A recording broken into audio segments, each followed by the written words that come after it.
Good afternoon.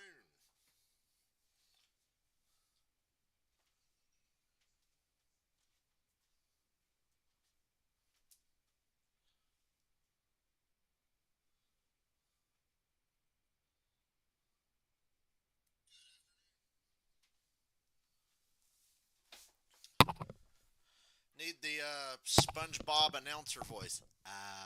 Indianapolis Motor Speedway, a return to tradition.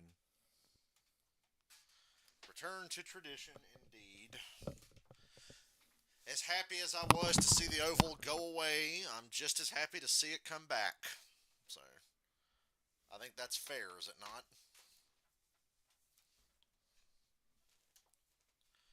I think that's fair. I am not a hypocrite. I need to get ready to charge my PlayStation controller later because I don't know what I'm going to play later. But I was playing Yu-Gi-Oh and my controller was down to one bar, so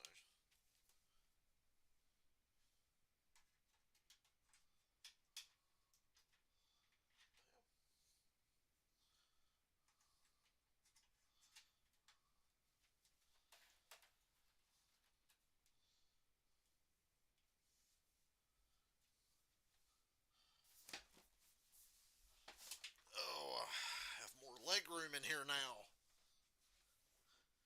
You guys can't tell, but I can. I have more leg room.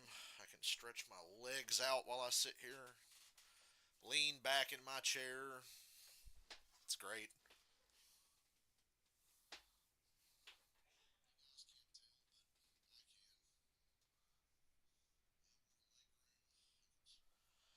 Threw that old bulky fucking table out that was kind of falling apart. Two of the legs were still attached to it. The other two were kind of propped up under it. That thing took up a lot of fucking room in here, so I'm a happy man right now. Here for a long time. Everybody knows how special Indy is. Yeah, even when you're winning in an overpowered Xfinity car, Brad, congratulations. It's because they said Elliott Sadler jumped the restart. I remember. Man, it takes a lot to win these races. I remember.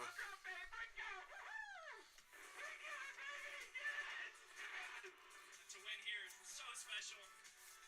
Yeah, buddy. Yeah, buddy.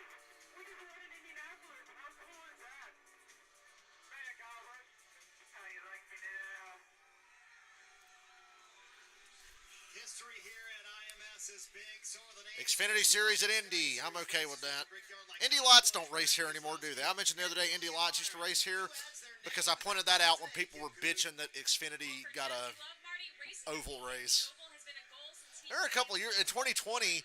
They did Xfinity on the road course and Cup on the oval. They did that in the same weekend a few years ago. The first year he came was 2016. You're seeing he and his dad Duke at the Indy 500. That was 2016. He was 11 years old, and he got to help push Alexander Rossi's car to the grid for pre-race. And Exciting. he watched Rossi go on to win the 500 as a rookie.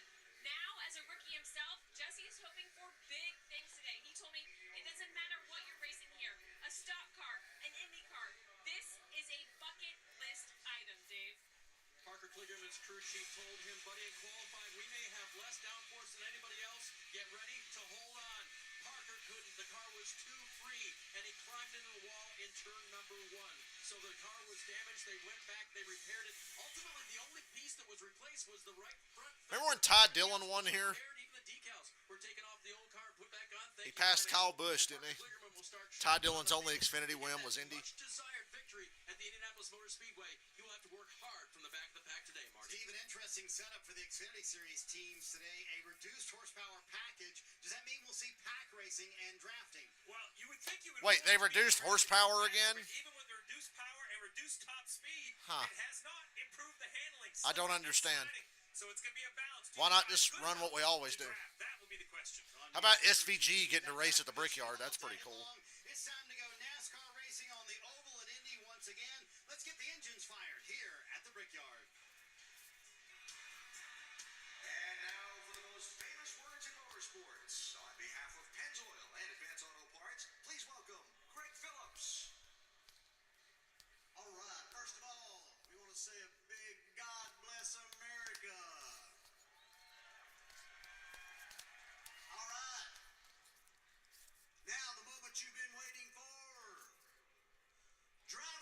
Start your engines. Where is everybody? I thought we were all hot for Indy.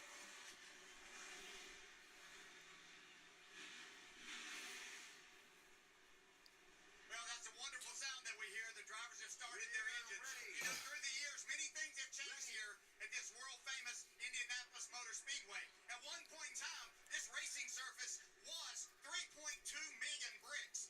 Now, the only things left of those bricks... No burnouts on the bricks. Right here at the Remember, start no finish burnout line, on the going bricks. across pit road and out to where the fans can enjoy No it, burnout too. on the bricks. Many changes, many traditions through the years. And in 1996, things changed to another tradition. After I won the Brickyard 400, my crew chief and I brought our team out here and bent down and kissed the bricks for the very first time. Some lucky driver and his team is going to experience that right here this afternoon.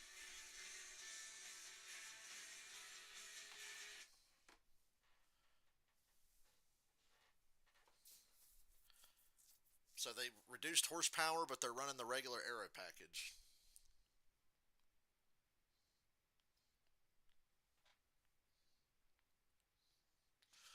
Ooh, lower horsepower and drafting. Oh, here comes Austin Hill. I see Josh Berry qualified Haley Deegan's car in the top 10. She couldn't have done that. Anthony Alfredo, the overachiever yet again. And Eric Almirola, fresh off his suspension from Joe Gibbs Racing, returns to the 20 car. Cole Custer found out yesterday, well, he probably already knew. We found out yesterday that Custer's back in Cup next year, back to the 41, as predicted. Place my bets. I have no bets today. I don't know if I'm going to bet tomorrow or not, but I'm not betting today. But I'm excited for this. I'm just as excited for this as I am the Cup race, believe it or not. Oh, and if next time I do a VR stream, I got to show you. I've got a new table here in my room that takes up less than half the space, and I can move it out of the way into a corner whenever I want to play my VR. So, got a lot more space in here now.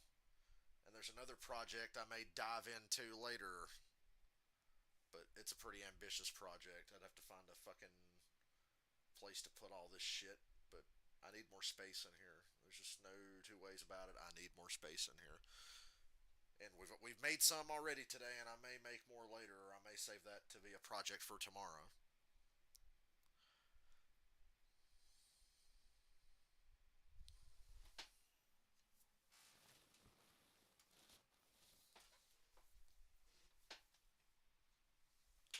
We played Yu-Gi-Oh! A little while ago. That was fun. I don't know what I'm going to play later. I might bowl later, but I don't know if I'm going to stream bowling or not.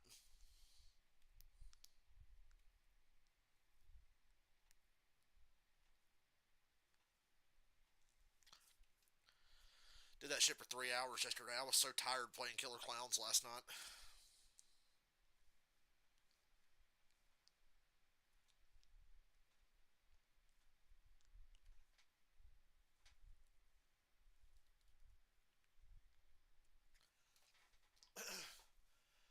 Could play more Resident Evil later if I feel like it. Bowling makes you tired, but Resident Evil requires a lot more effort. But we'll see.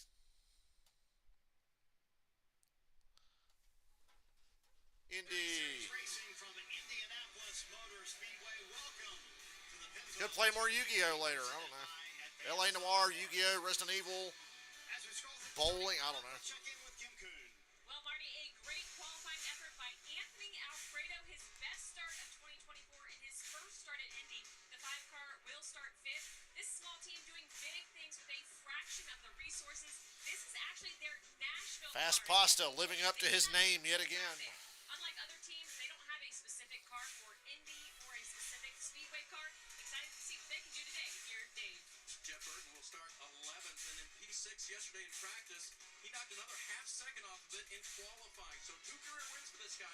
They come at Talladega. That's a track where you've got to be aggressive, but you've got to time your passes, and that is going to be key in Indianapolis today. Marty? And Dave, despite growing up in New Zealand, Shane Van Gisbergen knew Shane all Van about Gisbergen. 500 as a young man. So even for a Kiwi, racing on the oval at Indy is a dream come true. He told me this morning, hoping to apply some of what I learned at Pocono last week. He was in the top 10. I did say last week having Pocono be the race before Indy is a good thing. They're obviously different tracks, but similar characteristics, and I think it helps. His car in qualifying, but somehow he saved it. And even though they start towards the back today, it's not the backup car, which is a credit to this 23-year-old from Georgia. Now let's head upstairs to the ninth floor of the world-famous pagoda here at the Indianapolis Motor Speedway. The Emperor's Pagoda. We'll call the race today. Rick Allen, Steve Letarte, and Jeff Burton. Thanks, Marty. And Marty put it best.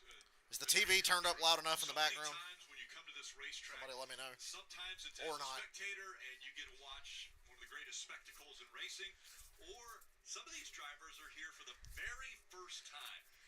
How does that feel when you're behind the wheel of such an iconic and historic racetrack, Jeff? Well, you grew up watching the Indy 500 and you saw the history that was made with the IndyCar drivers and how big of an event that is. And you're a stock car driver. You never thought you would have a chance to run at this racetrack. You know it's perhaps the most famous racetrack in the world, so that means it matters. The history, the heritage, all of those things make it a big event. So you want to win the biggest races of the year, and this is one of them. History for over 100 years. Racing has happened at this facility. TV's loud but enough? not on the road course. Oh, I did not work today. That's why back to the oval is so important. I'm working Monday. So these young drivers I'm working just Monday, I across the promise. yard of bricks, that Foyt, I promise I'm Series working stars, Monday. NASCAR, Elliott, Gordon, Earnhardt. It's a long list. Where else have we seen such a melting pot of American motorsport?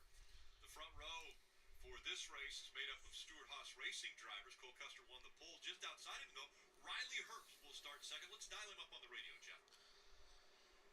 Hey, Riley, guys up in the All this week, and then Monday through Thursday the following week. I can't work Friday the following week because that's when I go to Also, Cleveland. we understand these cars do not drive very well. What are you expecting today?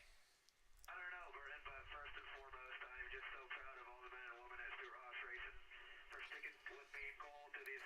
So now that we know Custer's going back to Cup, hopefully Ryan Preece will get the Xfinity car.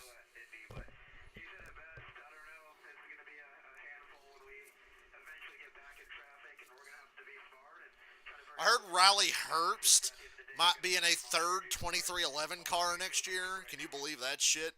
We talk about the history here. And the That's a heritage. rumor that's been going around. What would winning this race mean to you?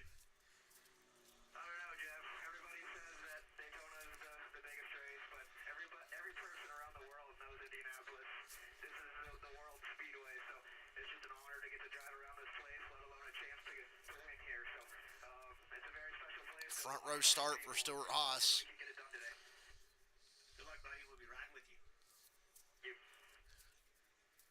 Pretty profound words there from the 25-year-old and Riley Herbst. Everybody around the world knows this racetrack.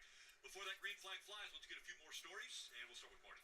Coming into the race, Rick, Brandon Jones is 76 points below the cut line, but if you go through Stay safe in there. Airport. I love being in airports. Airports are oddly relaxing.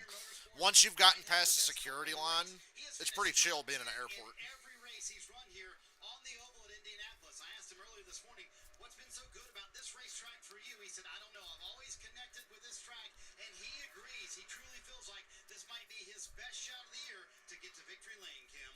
Marty, for Chandler Smith, racing at the Indy Oval is, in his words, a dream come true. Here's his tweet from last night. It says, I fell in love with racing because of the Brickyard. I might not sleep a wink tonight. While I checked in with Chandler, he said he didn't get much sleep. He said it felt like Christmas Eve. His mind was racing. But he told me growing up, anytime he would play any sort of racing video game, there were only two tracks he would ever choose to run. Homestead and Indianapolis Motor. You're more likely to die in a car crash than a plane crash, you know.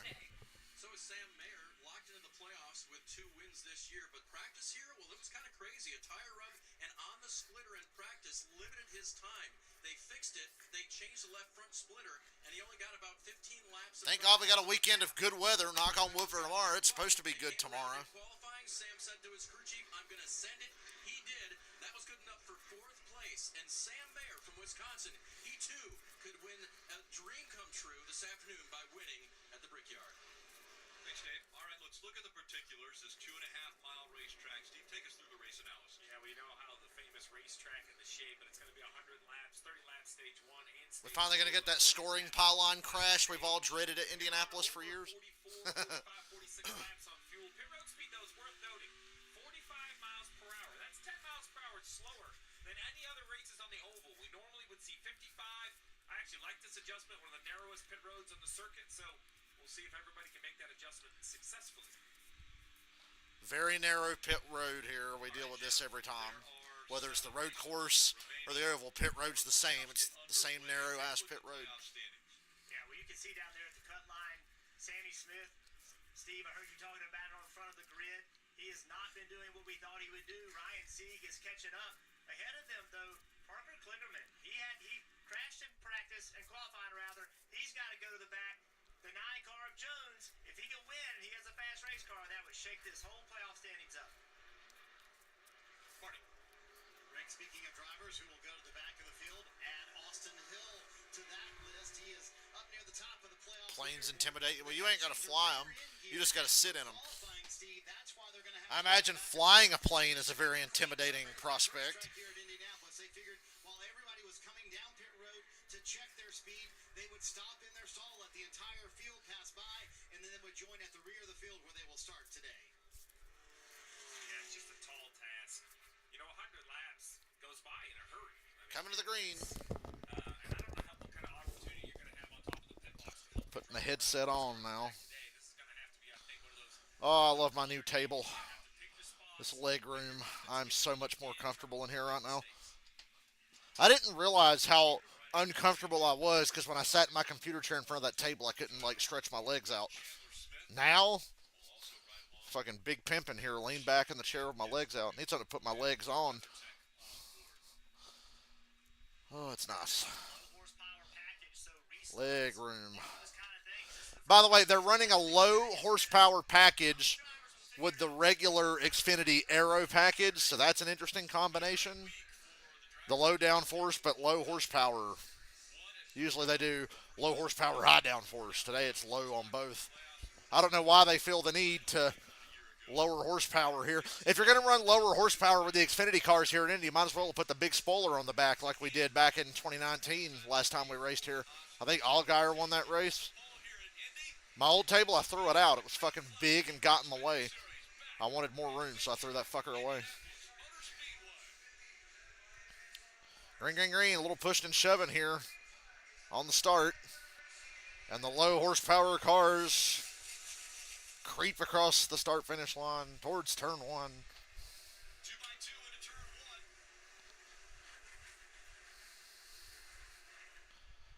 1. Off turn 1, Custer edges ahead. Shallow entry. He clears Riley Herbst for first. Herbst can't get down to second in front of Almirola. Almirola gets a little loose behind him, though. That'll clear him. Stewart Haas 1-2. Herbst waving his hand out the window. Got a push from the 20. And now Almirola's to his inside. You know Almirola's got a good car. Whoa! We got a wreck. It's Sam Mayer. It's the big one at Indy. Big one at Indy. Sam Mayer got loose under A.J. Allmendinger. They were 3 wide, and Josh Berry's out, Mayer's out, Sammy Smith's in the wreck. Bunch of cars are stopped. Some have damage, some don't. I hate that for Josh Berry. Put that piece of shit car in the top 10 and gets wrecked on lap 1. And Sammy Smith has major right side damage. That was Mayer and A.J. Allmendinger being stupid. Not even a whole lap for Josh Berry. Fucking ridiculous, man. Fucking ridiculous. They had an issue early in the race last week. They get wrecked today because 2 guys are 3 wide on lap 1, man.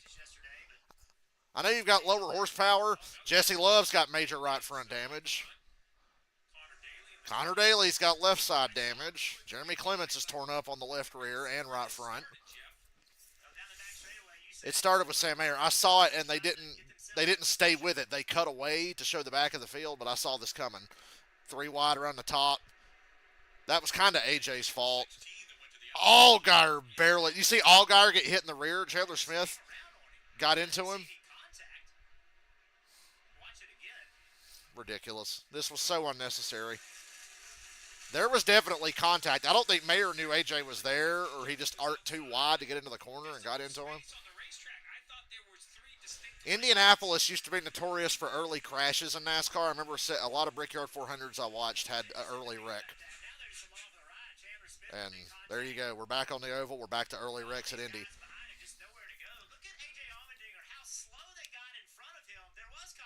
There was definite contact, and it took them 3 replays to figure that out, and then a chain reaction on the bottom. But very interesting how quickly Allmendinger was going around, and I think here you go right along SVG. The SVG got through this, didn't he? Yeah, I think he did. Whoa, whoa, whoa, whoa. Actually downshifted. You heard Good that. wreck avoidance there. Slowed down. A little bit of luck, but some skill as well. Understand. I saw the contact, but to your point, Jeff, I just can't believe this. AJ gets away from that clean. He kind of caused it. He's half of the problem there. It was him and Mayer. I don't know if the one was out of the gas or was just trying to settle in, but And there's no grip up there at all, so AJ did. Ooh, Chandler Smith got hit harder than I thought. Allgaier's the only car behind that wreck that didn't get a piece of it at all. out in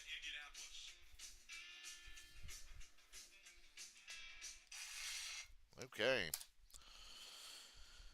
What a start. Oh, this leg room is so good. So good. I have leg room. Yay. I got mail. Yay.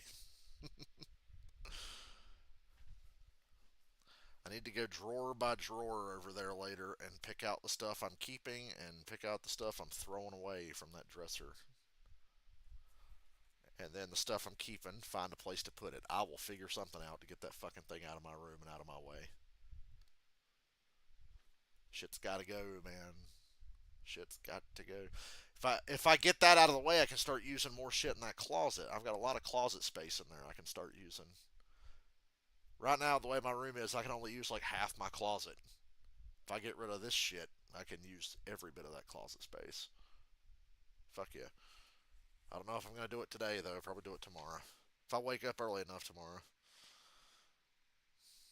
Yeah, I'm with you. I saw Mayer go on TV, didn't notice it, and I said, oh, we're going to have a wreck here.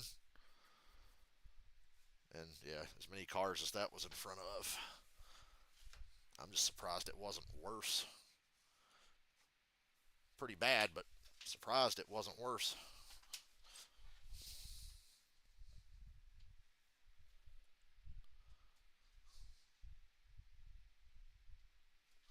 What are my thoughts on NASCAR going on break for? Well, it's only 2 weeks. NASCAR's on break for 2 weeks.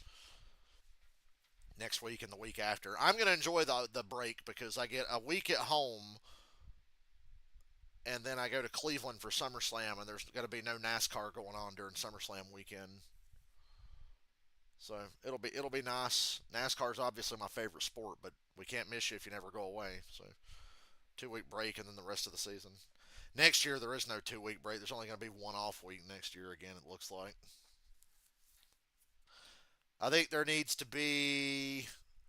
We can bring back the Easter off week and then keep the 2 week break in the summertime as well. I think that would be good.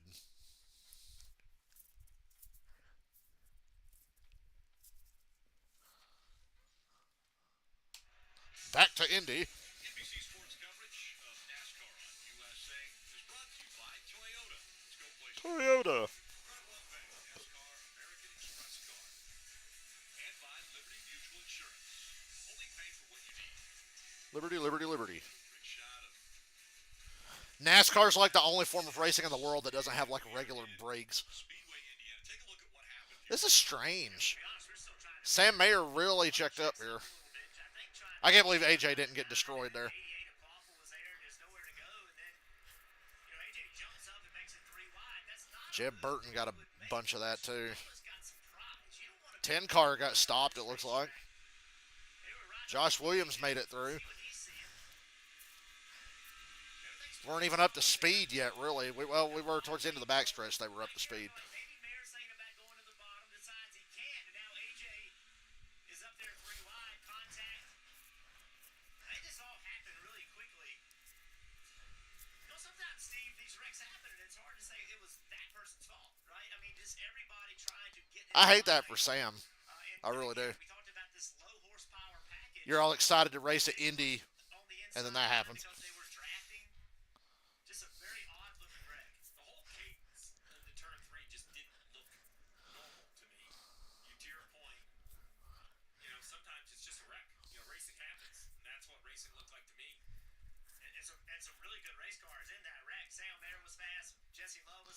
They're working on Jesse Love's car. He's got a half modified going on. Had the best car yesterday in practice. He got in that. Cleanup taking so long, we're getting another commercial break. Involved in this, they hadn't completed a lap yet here at Indy. Sam Mayer out of the car. Fifth DNF for an accident this year. He's got 5 DNFs, but the important thing is he got the win at Texas and he won at Iowa. Dramatic fashion, really, both times. Especially Texas. I can't get over that Texas race.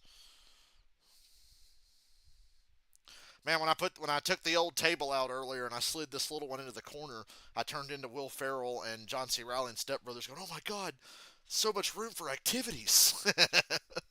So many activities. If I move the fucking dresser out of here, I'll have even more room for VR shit over there in the corner. But really, I need to keep my VR central to my room because I got the 6-foot charging cable that can let me play this in this area. Now, the only thing taking up room in my room that I'm not getting rid of is my drums. My drums kind of take up some room, but they're right next to the bed. So it's not that big of a deal. But they're right here next to my fucking bed.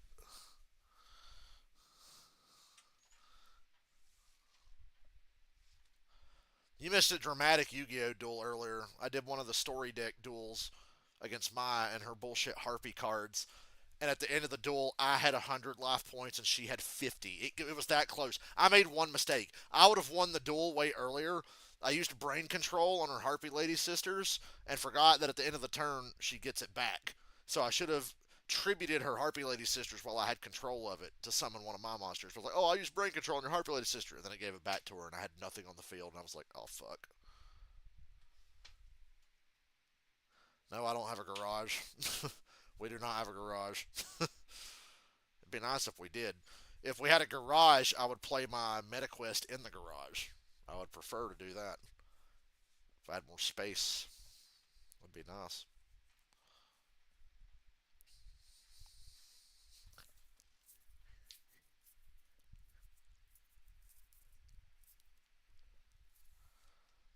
And I still ain't bought College Football 25. I don't want to spend the money. I kind of want to wait for it to go on sale here in a few months. There'll be like a discount or some shit. Like a holiday sale, but that's 5 months from now. Maybe on Black Friday. It's only about 4 months from now. If I can wait that long. Unless some poor soul wants to donate me a copy of College Football. You donate me a copy of College Football 25, I will turn your favorite team into a dynasty. Your favorite school, your favorite team, I'll make them a fucking dynasty. Will be the greatest fucking college. I told my friend D-Rad last night I'm going to take Appalachian State and make them a fucking national powerhouse when I get College Football 25.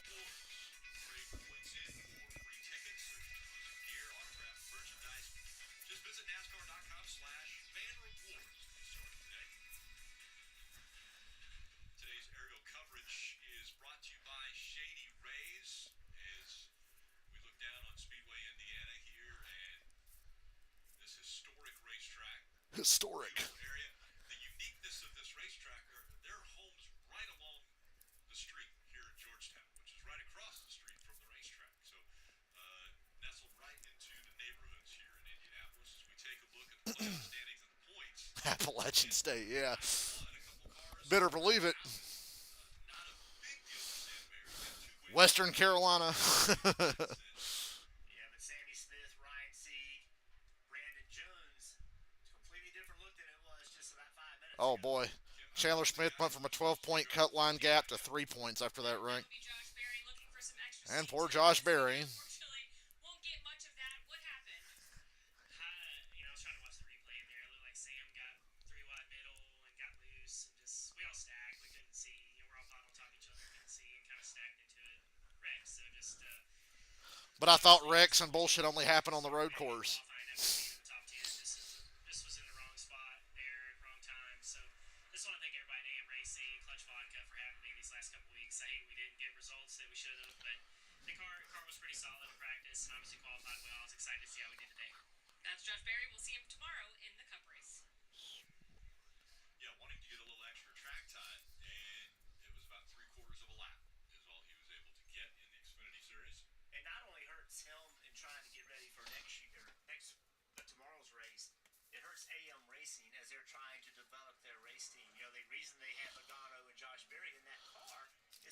Hey, what do we have? What do we need to be better? And now you got practice, Steve, but you didn't get that live fire, pit stops, all those kind of things that you need to see with a guy like Josh Berry driving your car. Yeah, we'll set the stage for the 2024 for AM Racing. They had Haley Deegan for the majority of the season. They had Haley Deegan, and she sucked and wasted a lot of money. So now they've had Joey Logano and Josh Berry drive the thing. Car instantly improved. Berry put it in the top 10 this week and gets wrecked on the first lap. He said, yep, we signed up for this. Just shook his head, couldn't believe their luck. As for Jeff Burton, can't believe his luck either.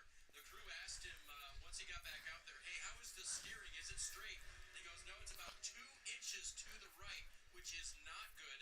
They're asking him to live with it for now. He just came back down pit road. I'm going to go check with him again, see if they made any progress on that, and we'll listen in for Jeff. But it's going to be, he said it was so far off, they felt like he was going to blow a right front. So they've got to make that right before they go green here, Tim. Dave, the other driver that's being asked to live Jesse Love's still running. car, no right front fender all the way back to the door. You can see how crooked the wheel is on the 2 car. Ideal. You also have the hood bumped up. I know you can feel all that. Do your best. Danny said if you get tucked up behind someone and draft as best as you can, that's going to be the only solution I can really offer you. Yeah, they're like, see, she wouldn't have got wrecked on the first lap. And technically they're right, because she would have been so far behind the wreck, she probably would have avoided it. You're not allowed anymore. She'd have been so far behind it, she wouldn't have even had to slow down for the wreck. You could tape the fender back together if it was still there. Shane Vangisbergen up to 11th. He got through all that chaos. Back to the The top 8 cars were ahead of the wreck. Everybody else behind that had to dodge it or get through it. Josh Williams and Vangisbergen were the 2 I saw that navigated it pretty well. itself, meaning that the toe, the parallel Should be getting the 1 to go here by now, hopefully. problem. If just the steering box itself is bent or really the pit Yep, 1 to go. turn to the left. That was just uncomfortable for the driver. The concern is these long straightaways wear those front tires if they're towed in or towed out. So Custer to the inside. Almirola inside. Herbst outside. Alfredo inside. Brandon Jones and Carson Quaffle outside. The guy who was right in the middle of that 3 wide, Sam Mayer, is out of the infield care center with Jim. Yeah, Sam, you were in the middle of all that melee. A lot of questions as to what happened, what started that. What can you tell us from your seat? I don't know. I mean, I thought there was a car on my inside, I guess. I don't know if the 88 was in there or whoever it was in there or not, but just trying to give room, and there wasn't enough room to my inside.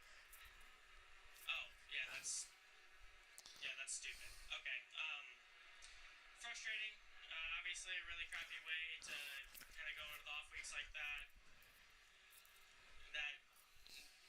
That's a bummer to watch right there. But our car is fast Xfinity. I can't tell if he's mad at AJ or himself. Coming on board this weekend. Too bad it got cut. She calls through. Oh, What were you referring to? That entire situation. We should not have been 3 wide going in there for absolutely no racing on the first lap. I'm with him on that. The first one to say don't be too aggressive going like that. Oh, he's calling out AJ. And the car on the inside is my teammate too, so that's I hate to go against AJ, but I'm on Sam's side here. Why are you going 3 wide like that on the first fucking lap? That high. Like, what the fuck are you doing? That's so unnecessary. And he said AJ always bitches about guys being aggressive early, and then he does that. So Sam's in the right. Sam was trying to do the right thing. He didn't want to be on the outside of his teammate, so he kind of checked up going into 3, and then AJ just said, "Here I come," and cleaned him out from the outside. So, yeah. Sam was doing the right thing, and he paid the price. He ain't in a bad position, so he didn't get aggressive on the first lap, trying not to prevent an issue, then got put 3 wide, and that's the balance between being aggressive and not aggressive. But anyway, back to green, but for how long? I have 23 to go in stage 1. We've completed 3/4 of a lap under green. Brandon Jones at the 9 back there. Pretty interesting, the 20 of Amarola. He could have picked the outside lane. Instead, he chose to be behind the 00 of Custer, so expect a huge push down this front straightaway from that 20 car. Alfredo 8 cars are out of the race from what I can tell. Or from 30th on back, there's a handful of cars out of the race entirely. 148 of Parker Kligerman just in front of him on the outside, the 21. Stuart Haas front row again, just like the start. in only 3/4 of a lap. We got less cars now. We're less likely to have a wreck.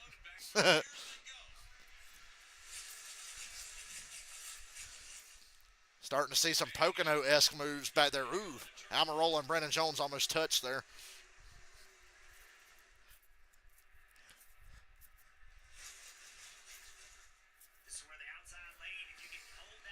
Herbst did a much better job on this restart than he did the initial start. He's going to get the lead here. He's going to get a push from behind here, that draft from Almirola.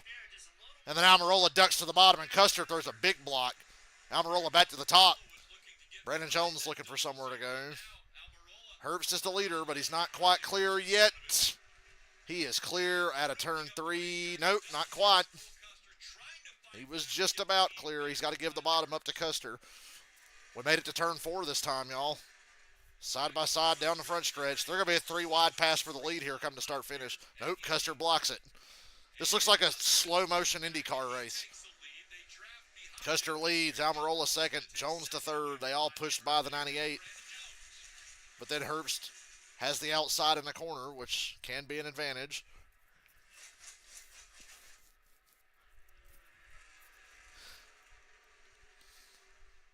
I wish the Cup cars were more side drafty. If the Cup car had a little more side, arrow push on the side, tomorrow's race would probably be pretty crazy. They should draft pretty well. But what makes the Xfinity cars so fun to watch when guys draft up on each other is the side draft slowing somebody down, and then you see a car come from 2-3 car lengths back and pass them both.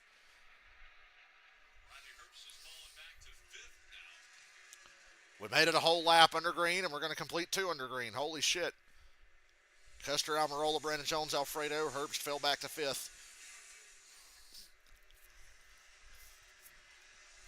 Matt DiBenedetto is 11th. He missed the wreck. He stopped and missed the wreck. He and the 39, his teammate.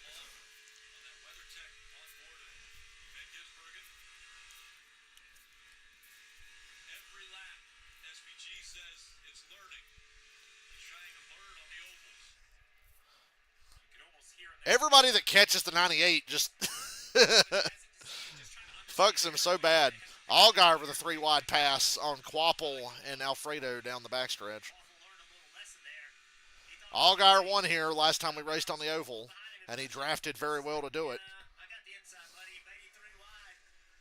He's in the top 5 now.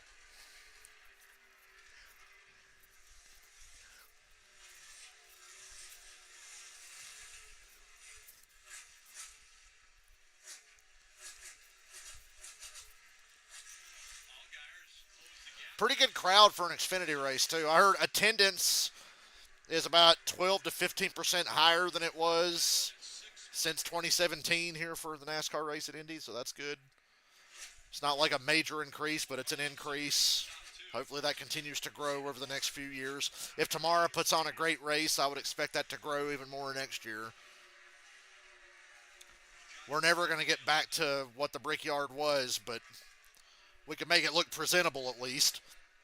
I think the big reason they got off the oval and onto the road course is because of how bad it looked when we raced here on the oval for the last few times we did. 98 is not a very good car from what I can tell. I don't know what it is. Like he's obviously a decent enough car, but he gets passed pretty easy. He's out of the top 5 now. Actually, he's 5th. He held on to 5th. 88 didn't get to him.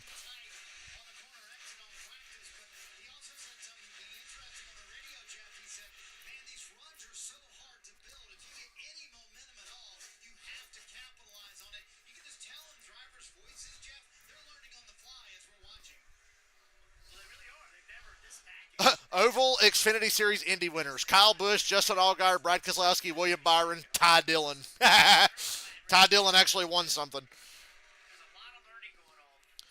I think the reason they were aggressive was for what they were just talking about. They say if you get a run, you better take it. It's hard to build a run. Lower horsepower, it's harder to build a run. But even though it's harder to get a run, if somebody's to your outside and they slow you down, the guy from behind you is going to catch you even quicker and have a crazy run. It's going to look like he's got the run of a lifetime. These cars are very side drafty. They're more side drafty than they are drafty. You got the small spoiler. A bigger spoiler would make them more drafty, but the side draft effect on these cars is still crazy.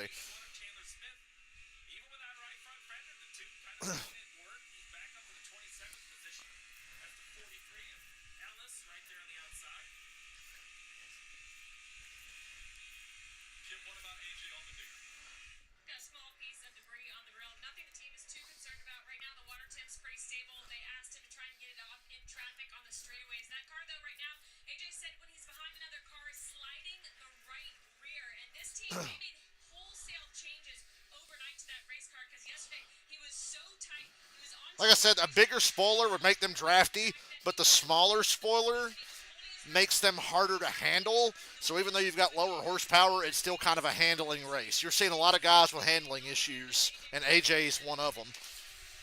You really wouldn't have that as much with more downforce. So it's a trade-off. I'd still prefer low downforce.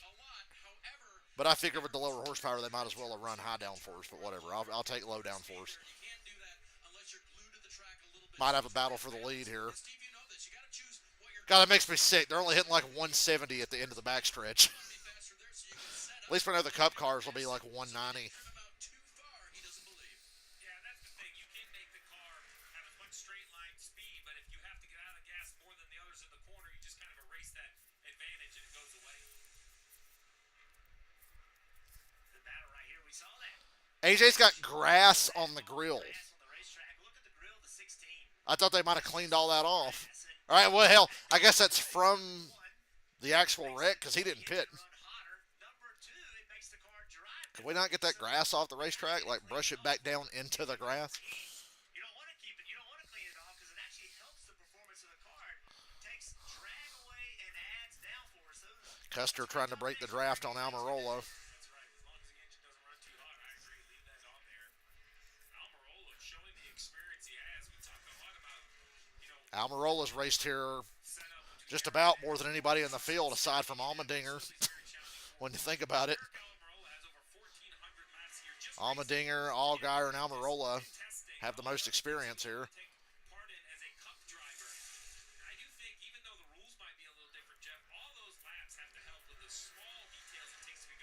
Like I said, I feel like I'm watching a slow motion IndyCar race with the way these cars are driving. It's not a bad thing. Actually, even though he's running faster lap times, doing that is actually helping Almirola get clean air. Custer could actually close his entry up a little bit, take some of that air away from Almirola. Backseat driver Jeff Burton. He's right, though. To the point where I don't know if he can make the pass. Almirola is clearly faster. Well, these two cars have pulled away from the pack. They got a 4.5-second lead over Allgaier in third.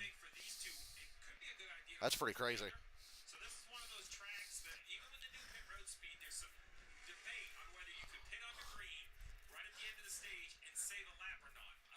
It's kind of a coin flip. Who's working the math? But if these two Well, if Custer and Almirola keep doing the same thing they're doing, much less cars will be able to flip the stage. 81 slow down the back. to pit before the end of the stage, as we see the 80 I like how they were talking about before the race, Chandler Smith was more excited to race here than anyone. And he said he's got zero fuel pressure?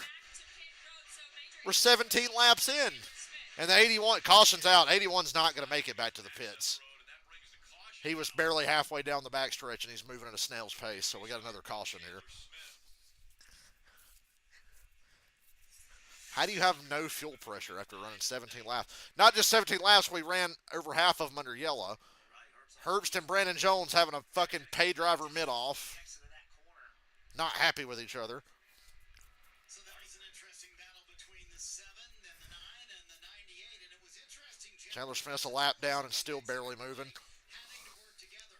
He came on the radio, Riley Herbst, and said, "I'm better through the corners, but the JRM cars are better down the straightaway than me." That's that Hendrick horsepower. You can say JRM all you want. They're Hendrick cars.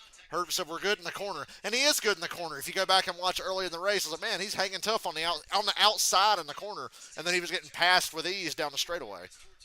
So the 88, the 9, and the 7 are really fast. I don't know if Custer's got the best car or not, or if he's just had clean air and been out front the whole time. We'll find out, because I think Allgaier might have the best car. Almirola and Allgaier. Custer's just got the clean air right now. His car's got to be similar to Herbst. conservative route is to just stay out right here and run to the end of the stage, score your points, and come pit. But with the fuel window being right around, we'll call it 45 laps, and with these yellows, they're going to be able to run more than 45 laps.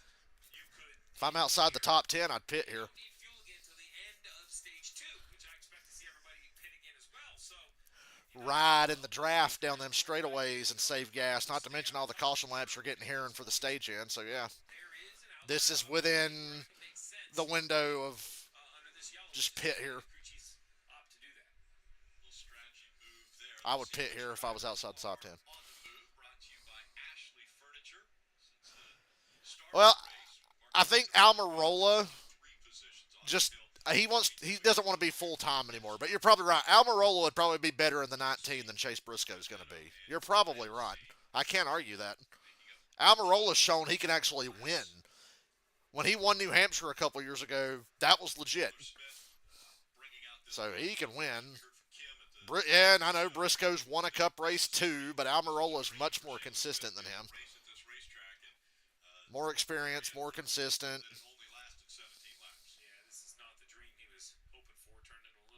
Well, Chandler, there's always next year. He'll be back in Xfinity next year. He's going to the garage. Hey, he gets to drive through Gasoline Alley, though. That's cool.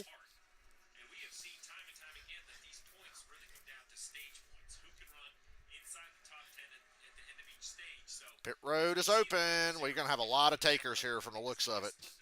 Herbst and Allmendinger, Sieg and Josh Williams stay out. Kligerman stays out. Most of the field pits. Pretty much all the heavy hitters pit. Narrow ass pit road.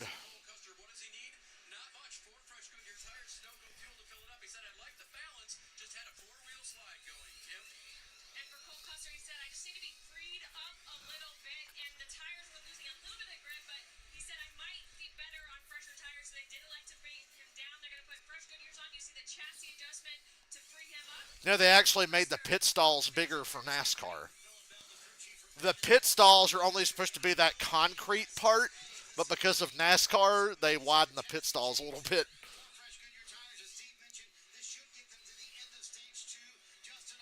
Race off pit road is Eric Almirola. Cole Custer second, Allgaier third, but a handful of cars stayed out.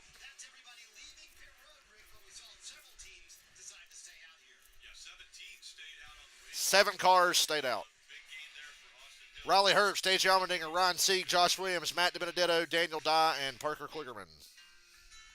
And it says Brennan Poole stayed out too. I don't know if he'll commit to that or not.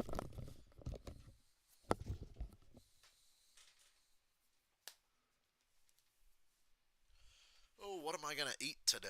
I'm getting kind of hungry. Let me go see if I can discuss that. I'll be right back, guys.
Both in there taking a nap, so dinner plan talks are on hold for a while.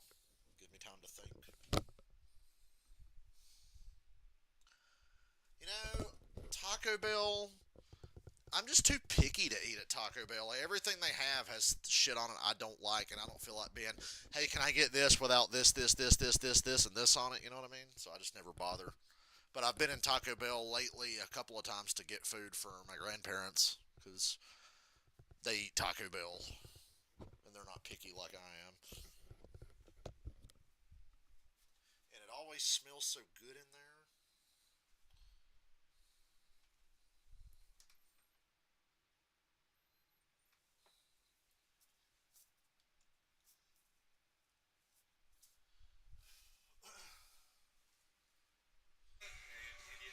Back home again in Indiana. So much history here and so many things that take place in Indianapolis.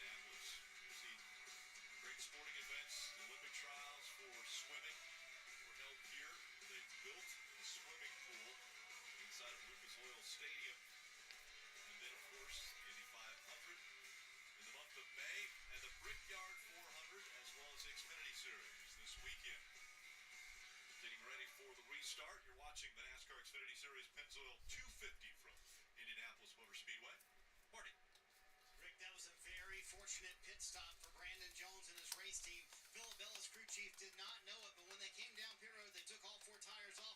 They had a puncture that was starting to develop here on the right front tire for Brandon Jones. And again, they did not know that, so they pitted. Wow, Brandon Jones avoided a wreck by a timely caution. That's rare. Usually if there's a wreck, he's in it.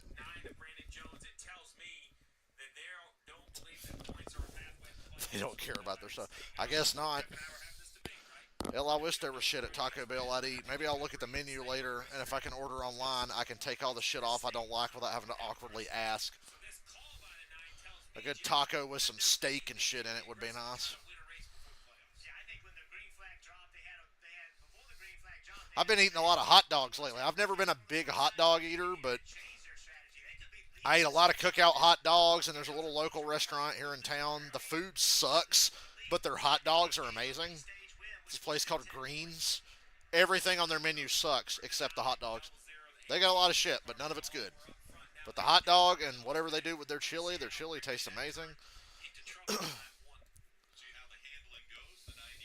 We got Herbst and Allmendinger on the front row here. 8 cars stayed out. Not 7 cars, 8 cars. Actually, more than that.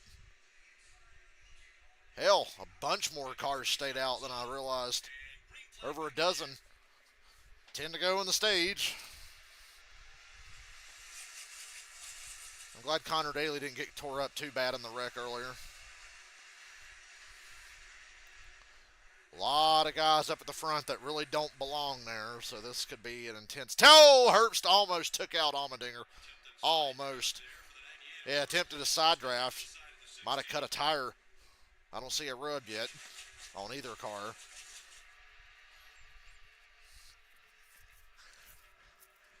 A lot of pushing. See, gets the 98 out front.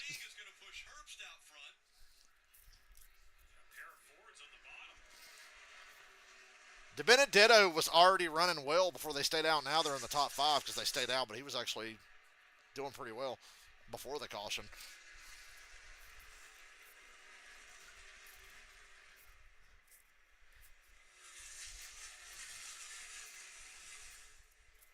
And Riley Herbst is leading at Indianapolis Motor Speedway. It's Connor Daly in the 26 trying to move forward once again. He's involved in that lap 1 incident.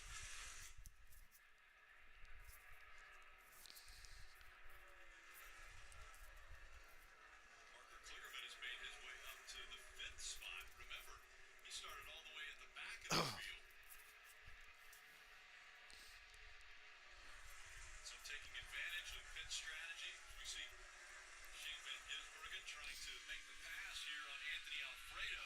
I just put chili on my hot dogs. I'm a chili guy. Just give me the chili. It's good enough for me. I don't get into all that onion mustard bullshit. Like, ew, no. Just chili. A good grilled hot dog weenie with some fucking chili.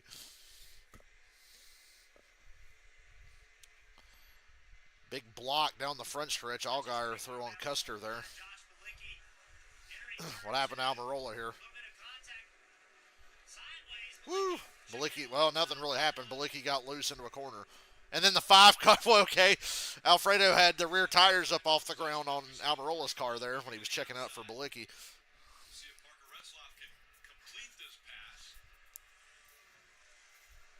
That yellow car, that 9 car. Yellow car. Brandon Jones, he pitted. Brandon Jones is the first car that pitted that's in the top 10. Everybody else that pitted with him. Brandon Jones, man. First car on tires. First car on fresh tires.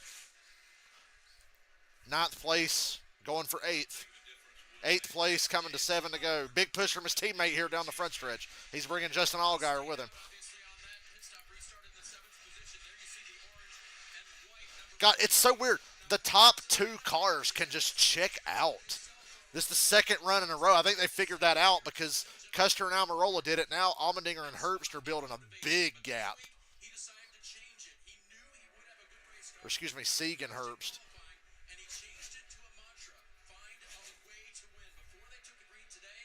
Allmendinger staying right there with him, but everybody else is over a second and a half off of that. Once again to them. Find a way. Steve? Yep, 3-car breakaway. Going to big stage. Do you see a way for a fast 48 car to make it from here to the victory lane? Well, the positives for the 48 is to get out of traffic, get a little bit of a balance read on your car. You got to score some points right here. So for the 48 who's above the cut line, I think that's a very Sieg playing for points makes sense. He was just below the cut line, and he's been gaining ground lately. So to get second place stage points, if he can hang on to second, would be huge. through traffic once they have to give up that track position. As now we see the 9 continuing to move forward. Brandon Jones back. But Brandon Jones is leading the way for the fresh tire guys still. He's able to clear the 11 of Josh Williams. And Brandon Jones needs points too. I mean, he's pretty far below the cut line, but a lot happened early in this race. Position in 6 laps to collect some stage points. And Jeff, they told him on the radio, you are the furthest forward of everyone who pitted with us. You have a Passing the 31 easily down the back. in front of you. Now plus 12 for Brandon Jones. Do you want that information behind the wheel from your spotter, Jeff, to say, hey, you have the tire advantage. Take advantage of it at the end of the stage. Oh, for sure. And my concern, as we said before the start of this run, was that he wasn't going to get back up there and get points up. Well, guess what? He is going to get stage points, and he should be leading all the cars that have tires and on the same pit strategy as he is. So, and he's way faster than the 2 cars in front of him, so he could finish top 4 and get those stage points and get track position. Now, what I thought I knew, I'm not sure I know anymore, which was track position. Is the 9 this good, or are the fresher tires this big of an advantage? Because the 00, the 7, the fresher tires are moving through the field, but these already were the cars that were at the front, so they had good pace. Still 5 whole laps to go. That's a lot for Indianapolis in a short amount of time. Brandon Jones, Allgaier, Retzloff came on lap 5. Custer, Alvarola, all inside the top 11.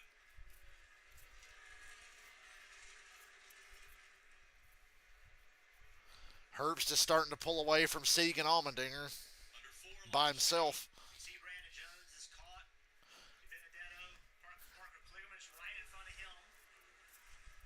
Those 2 guys with 4 laps to go, I think he can get. And Brandon knows the sense of urgency. I've talked to Brandon a lot about this year. He knows what he has to get done. Nobody needs to tell him these points matter. I think Brandon Jones has been scratching his head after the move from Joe. Hey, but the next gen car is racing here tomorrow. Do you think we have a chance at putting another tire on the golf course like we did in the Indy 500 last year? That has to be frustrating, but look what has happened as we're right on board with AJ Allmendinger and that Celsius onboard camera right in front. Ryan Sieg in the 39. Well, look at the bottom left. Plus 14 came in. 22 points out of the Allmendinger for second. issue. Sammy Smith And that'll just grow the 98's lead even more with these 2 being side by side. So it's not like he's wrecked his car and he 3 to go. just shows you what a good run does. Ryan Sieg currently projected to move all the way in to the green and plus 11. That's pretty good for starting the weekend. Sieg was 22 points out coming in. He's now plus 11 because Sammy Smith was in the wreck earlier. Seeing like so many others in the United Brandon Jones was 72 out. He's 60 out now. I mean, that's a gain at least. States, and so he was a little bit late to practice yesterday, but has been able to get some laps, and now is looking very good running in the 3rd spot. Marty? Yeah, Rick, how many people woke up Friday morning, your flight is canceled? Ryan Sieg among those, and he said, I was really worried about even making it to the track for practice. Made it halfway through, and yes, this call to put him out front. Matt Noyes making that call to, hey, we're going to take these stage points right here, and that could be the difference. You never know when you can gain points. This could be a big swing for Ryan Sieg and that 39 team. Brandon Jones top 5. He and Allgaier passed to Benedetto. 2 to go. And Allmendinger about 2.5 seconds behind Riley Herbst. Brandon Jones up to 5th now. 5.5 seconds back. He'll try to go by Kligerman before the end of this stage. Jones is now getting a little bit of pressure from behind. The 7 of Allgaier. Jones going for 4th here. Trying to draft up on Kligerman. Now that the 7's in clean air, there he is. That very dark car all by itself. It's hard to make up. It's weird how these cars rubber band back together. You draft up on the guy in front of you, then his dirty air messes with you a little bit, and the guy behind you catches up to you because he's been in clean air for the entire lap. You were catching the car in front of you. This weird rubber band effect. Forward of the cars that came to pit road is the 9 of Brandon Jones. He wants to get stage points at the same time with all these cars that are potentially in front of him at the end of this stage. They'll come to pit road. He'll take One to go, stage one. It's been a very eventful stage one.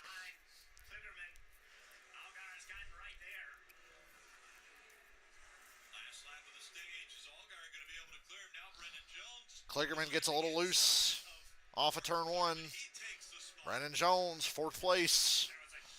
Loose again for the 48. Here comes Allgaier.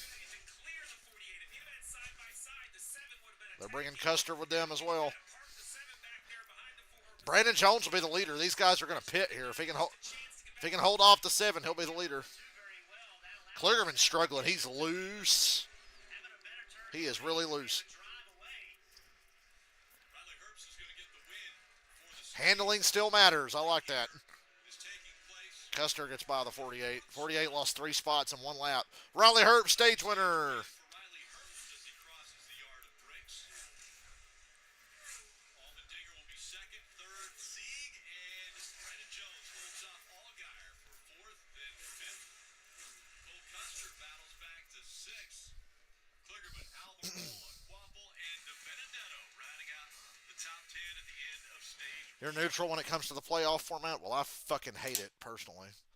If we're going to use a playoff format, we could use a better one than the one we have. I like the tweak that most everybody agrees on. Instead of 1 race for a championship, how about we have 3?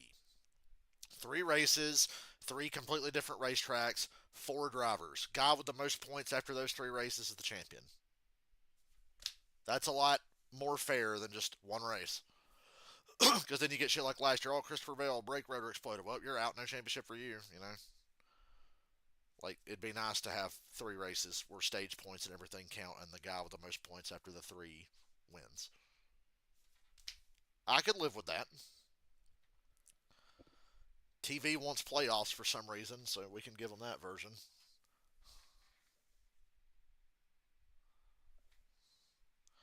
I haven't been to Twitter this entire race to see what people are thinking. Why does Ticketmaster keep trying to get me to buy Queensryche tickets? I don't want to go see Queensryche. I was never that big of a fan. They got that one song in Vice City Stories, though. Queen of the Rock!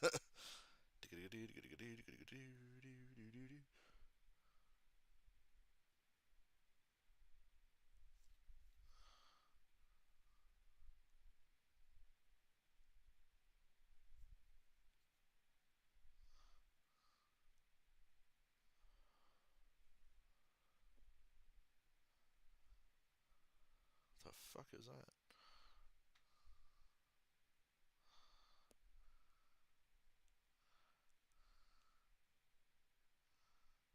Jesus.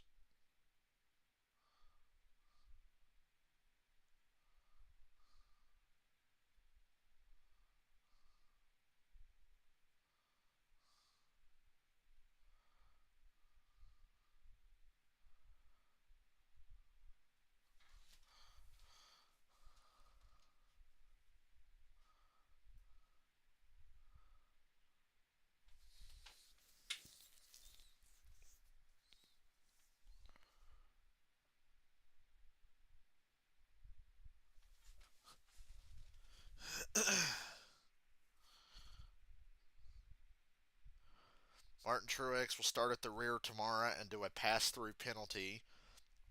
He will lose pit stall selection and his car chief's been ejected. Truex's team made an unapproved adjustment after passing inspection that NASCAR did not like.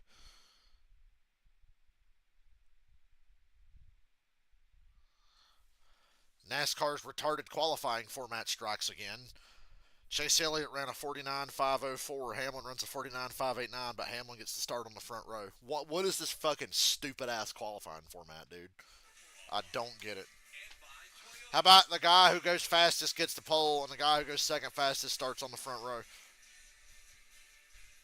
Great views today for aerial coverage brought to us by Shady Rays. Looking down on the front stretch here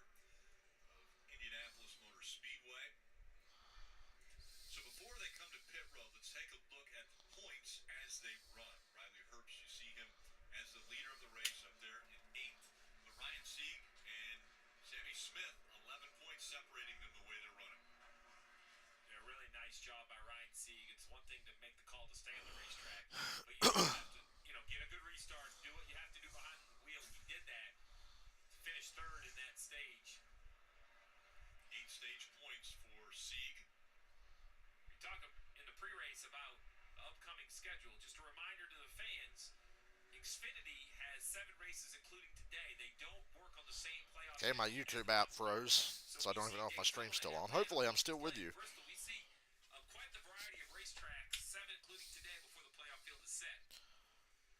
And the guys who stayed out before pit now, so Brandon Jones will be the leader.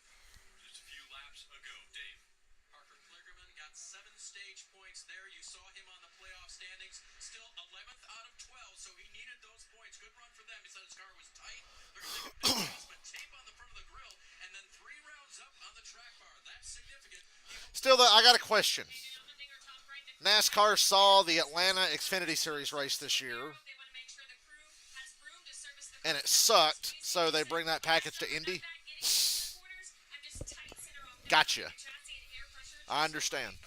Talked about it, the valuable stage points for Ryan Sieg. Said he's too tight center exit for his car. Meanwhile, Riley Herbst on pit road. I haven't seen a leader be passed yet today, no matter who it is. That's kind of concerning, but we'll see. Who's worried about being too free in all that traffic. Now the interesting part, Rick, is how far do all these cars start back in the field in this stage 2? Well, surprisingly, only 10 cars stayed out. So Only 10 stayed out. pit road gets that 11th spot here. At a restart, we return. If you're living Be right back. We can see if they're awake now. I'm hungry.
Still can't get over that duel earlier.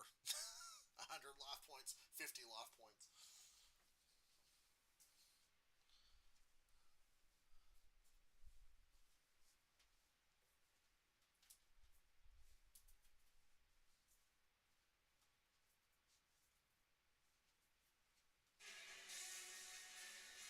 And we're back. So after pits, the field is making the way back around, and we take a look at the playoff standings now after these pit stops, and that changes everything.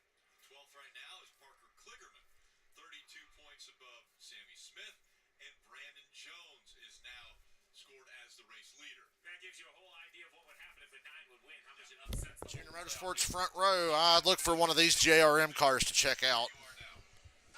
No, I didn't. Not this time. I actually thought I needed to take the steps, get a few steps in here today. But I love being in this park here in Victory Lane. So as we look at this and think about what happened there, a lot of games as far as points were. You go Parker Kligerman. You can never have too many of those. But Ryan Sieg, what a great move there. And if this happens to work out for Brandon Jones getting out front and gets this win today, my, how the playoff picture gets completely turned upside down. I will tell you, DJ plays this down. You know, he loves to be in victory lane. He is a big race killer. And that guy, Daytona 500s and Brickyard 400s and Southern 500s, he was the guy. You would chase that 88. That thing would get on playing down the straightaways. DJ would muscle it through the corners. How about this guy? Yeah. That's William Byron out for a Hey, job. look, old Willie B. Taking it. Why don't you watching the race, William? That's the reason. Yeah, that's the reason. That's the reason. Just want to make sure. Willie B is dialed in. I'm telling you, I know a little bit of a dry spell over the summer, won those races early, but I think that 24 is going to continue to be impressive second half of the year. We jogged down to the pastry store this morning. Yeah, it was closed, thank goodness. How about you, Kel? Did you get some pastries this morning? I actually did get a pastry. It was delicious. But let's look at Adam Bianfredo and see where he's running currently in the 7th position. And this team, we talk about them not having as many resources as some of the other big teams. Something that is in that kind of category is sim time. Anthony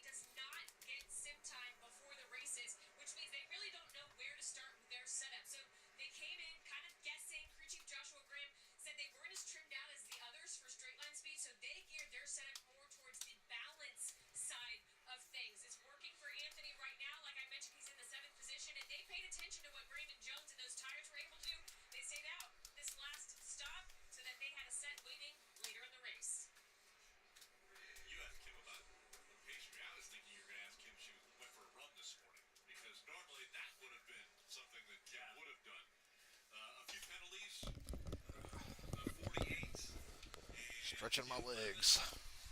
I don't have to stretch my legs as much anymore. I can stretch my legs while sitting down in here now. Hooray. All right.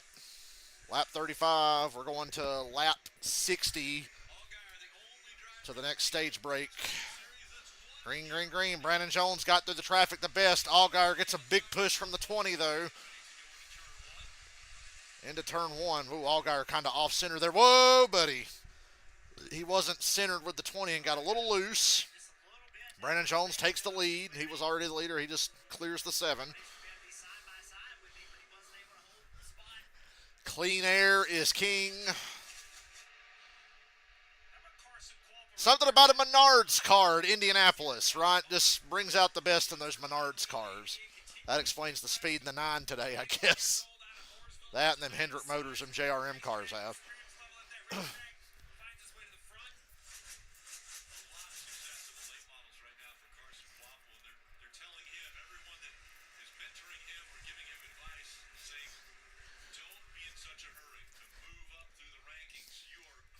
Really hard to pass the leader. Maybe next year we just bring high horsepower and low downforce here. The restart is under review because Allgaier beat Jones to the start finish, but I think it's because he got a push from the 20. He got a better push from the car behind him. Jones, I think, went first, but Allgaier got a better push.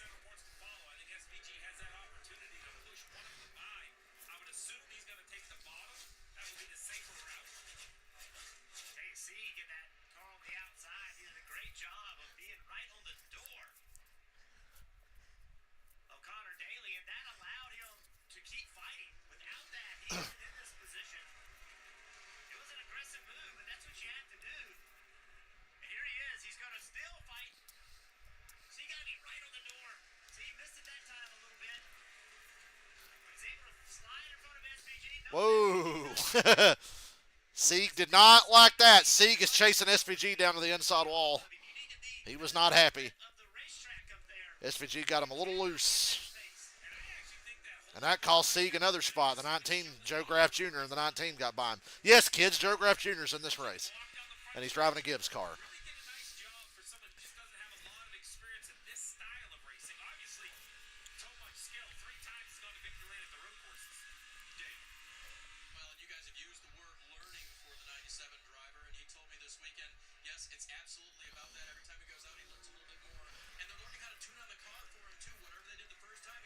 Once again, whoever's the leader, you really can't do nothing with him, can you?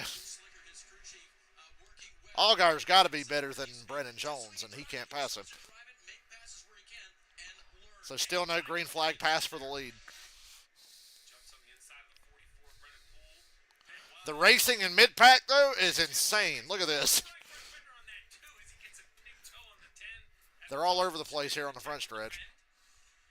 This shallow entry deal ain't going to work. You better arc that corner a little more.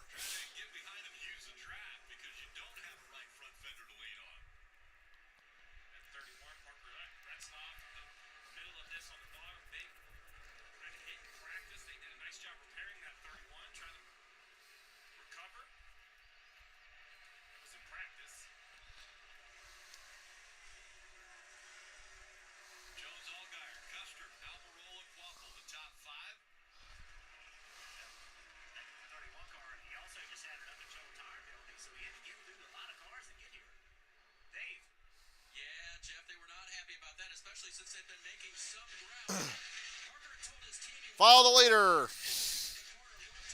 We have 4 cars within a second on this run, though. First run, it was 2 cars. Second run, third. Now we got 4 cars under a second of each other. So improvement. Still follow the leader, though.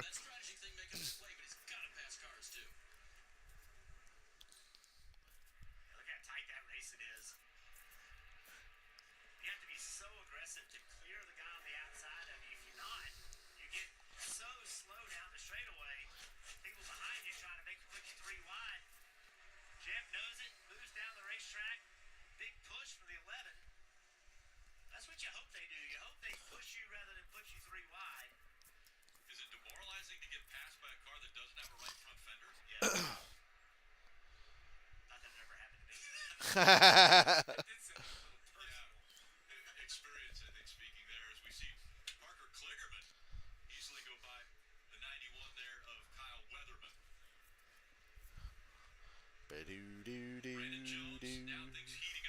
Almost looking like they're working together. See if they can catch up to the 9. Wow. I love a race where I can't pass somebody with my own skill by myself. I need to rely on other people. Low horsepower allows you to draft up a little bit. Allgaier's pretty fast. He just can't get by. Entering the corner low, trying to take air away from that 7 car.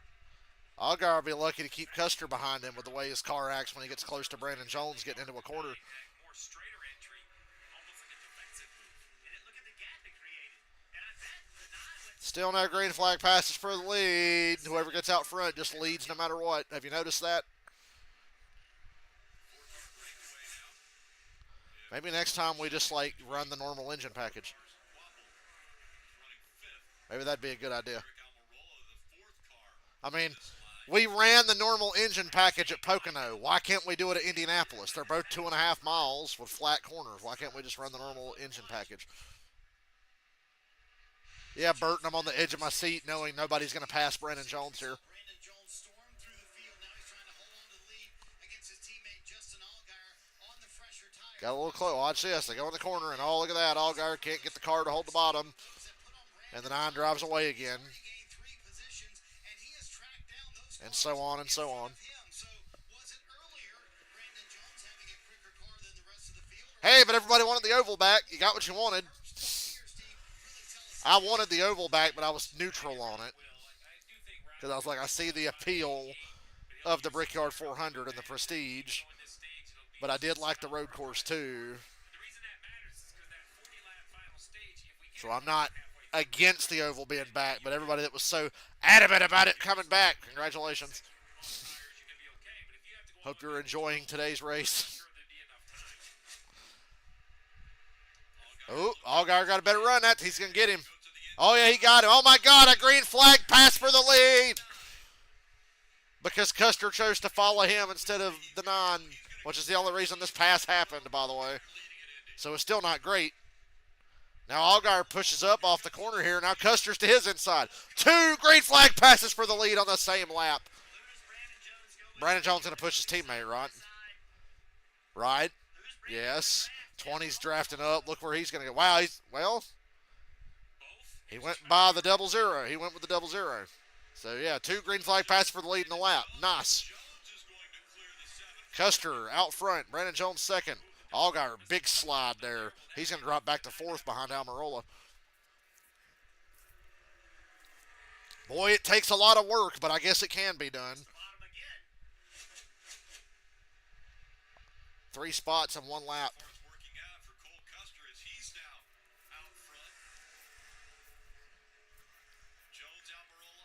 They've got a 2.5 second gap over Riley Herbst in 5th.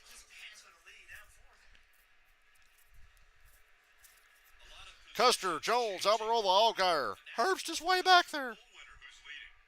Got to be patient. Hell, man.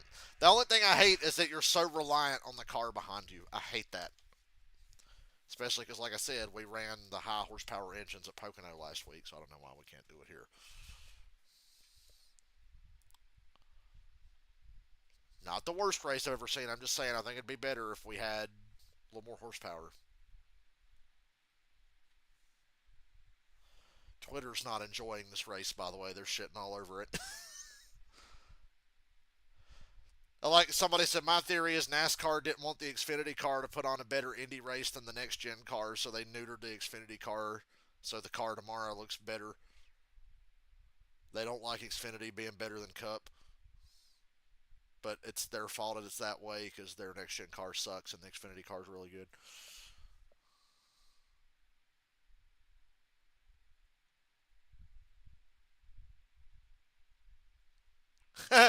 Bob Pockris shared a picture of the Xfinity crew chief handout they were given by NASCAR officials.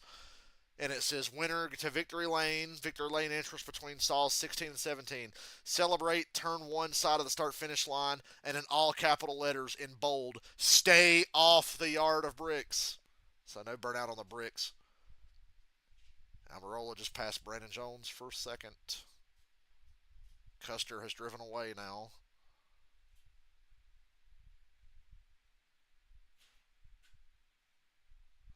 bold and highlighted. It says "Stay off the bricks." No burnouts on the. That's why whenever I win at Indy in a NASCAR game, I always burn out on the bricks. Damn, Custer's got a big lead now.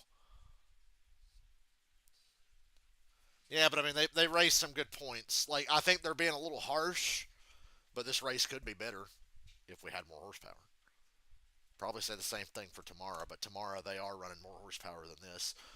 This is like right below 500 horsepower, and the Cup cars at like 650, between 650 and 670, I think is the number. So there's more horsepower tomorrow, but I just think they didn't want the Xfinity car to look better. That's not a bad theory. Oh, Brandon Jones loose off a two. We got a pass. Riley Herbst just caught these guys, but the bad news is Custer's driven away by second, while this dick fighting's been going on from second to fifth. Well, what a gain for Herbst. He was 2 seconds behind this, and now he's in it.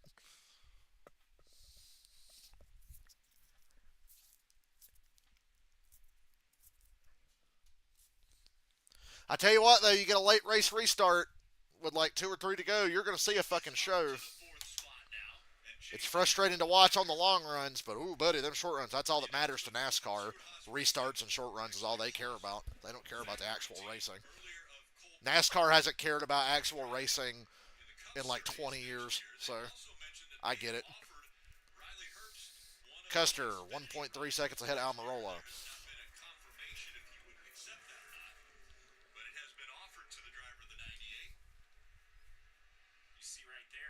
Allgaier throwing a block on the 98. IndyCar, you get black flag there.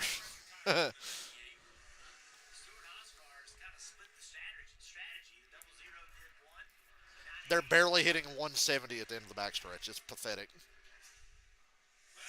I expect better.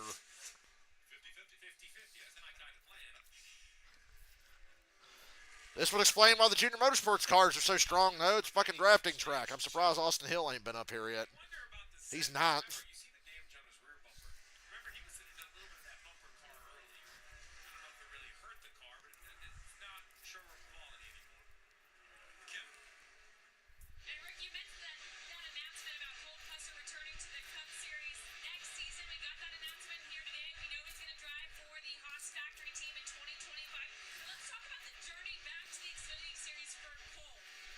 Almirola's in purgatory. Too far ahead of the cars behind him to get a push, and too far behind Custer to gain anything in the draft. So, if this race was to go green all the way, this is how it would finish. By the way.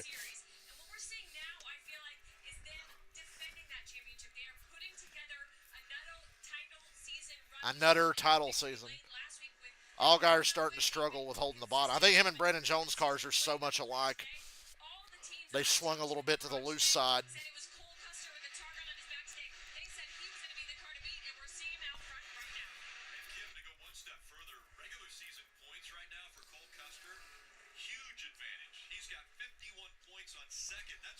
There's, Allgaier, big time loose.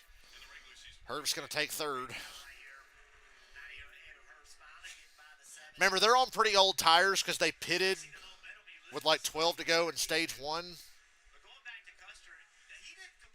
And they're still on those tires. I don't know what Herbst was waving his hand at Allgaier there for. I didn't see Allgaier did anything wrong. Or if he was apologizing because maybe he thinks he pushed Allgaier out of line. I don't know. Custer's leads up to 1.7 seconds.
Uh-oh. Gene Haas has hinted, and this is a NBC Sports, legit. Haas factory team has 2 Xfinity rides for 2025. Team president Joe Custer on Haley Deegan. We believe there's more in her, and we want to be a part of that. So Haley Deegan might get one of the Haas Xfinity cars. Oh, jeez. How do you fail upwards? Made into a 3-week off time with having a child. There's a lot going on for this young man. Quick, more talented pay driver. Come in and take one of those cars. Enough about all this great stuff about Cole Custer. But yeah, very exciting times for the entire family. Dave. Rick, I want to give you a Toyota driver update, and that is with the second place driver, Eric Almirola. And what he's doing today is what has been expected of him this year on a semi-retirement tour, coming to the Xfinity Series just to have some fun with Joe Gibbs Racing. His crew chief was a promoted Tyler Allen. He was in the Cup Series last year with Christopher Bell as the lead engineer. Got the promotion to crew chief this year. And Tyler says he loves working with the veteran Eric Almirola. My entire Twitter is, wait a minute, why are we running low horsepower in Xfinity? Eric was retiring from the Cup Series. Tyler came over from there. So we had talked parts and pieces that we hadn't talked about in years. But it's been working. Their first time out at Richmond this year, second place. The next weekend, a win at Martinsville. It's going to be a great combination throughout the end of 24.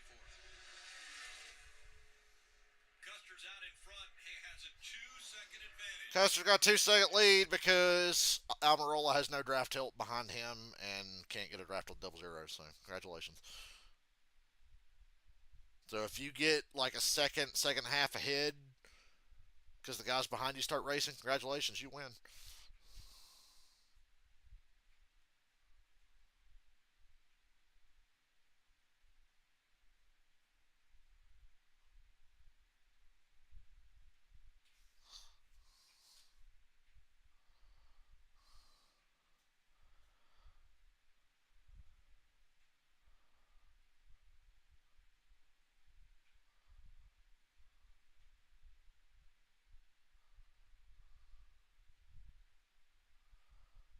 But this battle for fourth's really good, I guess. If the cars behind the leader get side by side for like a nanosecond, the leader drives away and can't be passed. Do you not see a problem here? At least we got the Cup race to look forward to. The Cup race will probably be better than this, which is what NASCAR wanted, obviously. They don't want the next gen car to get shown up on the big stage at Indy, so that's the only reason I can think of, because it's completely nonsensical to run restrictor plates here or whatever. It's completely nonsense. We just raced Pocono last week, so yeah, I figured it out. That math's mathing now. Why not send Priest to the... That's what I said. I'd like to see Ryan Priest in a good Xfinity car. We've seen what he can do in the past in a good Xfinity car. I think that'd be exciting to watch. I think the series would be better with a guy like Ryan Priest in one of the top Xfinity rides, because I know Stewart Haas Racing has fallen off, but their Xfinity teams have been really solid and shown they're capable of winning races. Hell, they won the championship last year, as stupid as the format is, and he had to win the race to win the championship. So they can win races. Riley Herbst won a fucking race last year, for God's sake. So I think Priest could do good things. I think Custer would be best served staying in Xfinity. I don't think he belongs in Cup.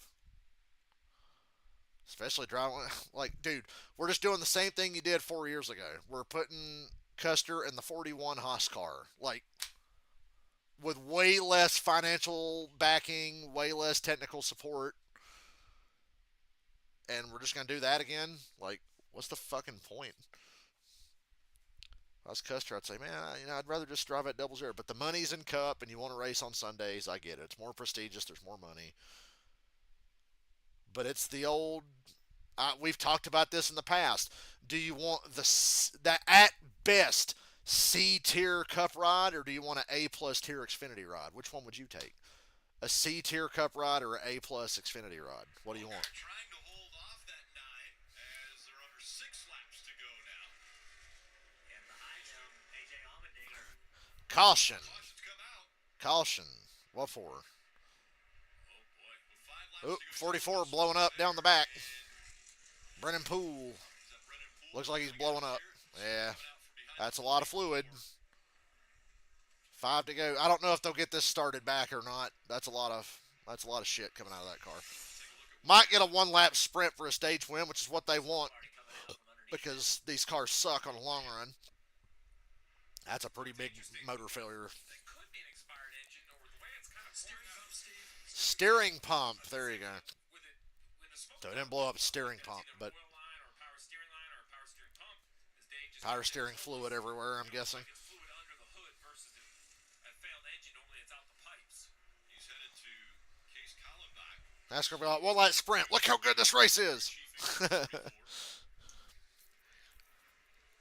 unfortunate for the 44. You know, we talk a lot about this rules package, but it's an opportunity for some of these teams to have a good run.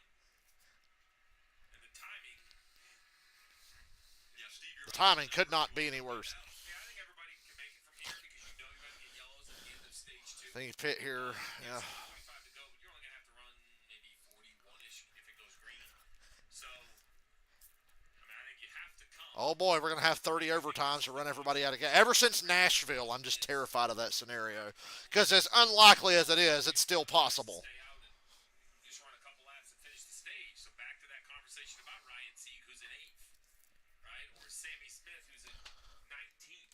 Go ahead and turn my PS5 on and charge that controller up in case I want to stream on PlayStation later. You're going to have to try to stay out and steal some stage points. That's assuming we get back racing. 4 to go right here.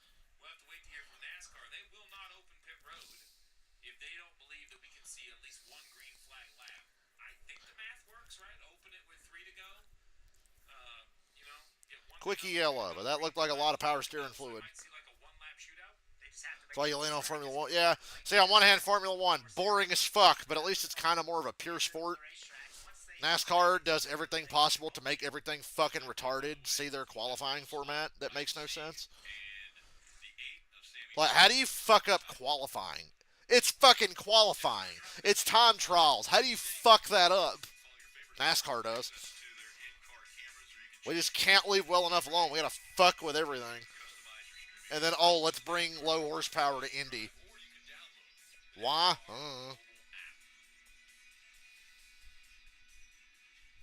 Wonder what bullshit official explanation they would have if they were asked about that. What would be the explanation? car lap down. So, you know, you don't have to open pit road twice.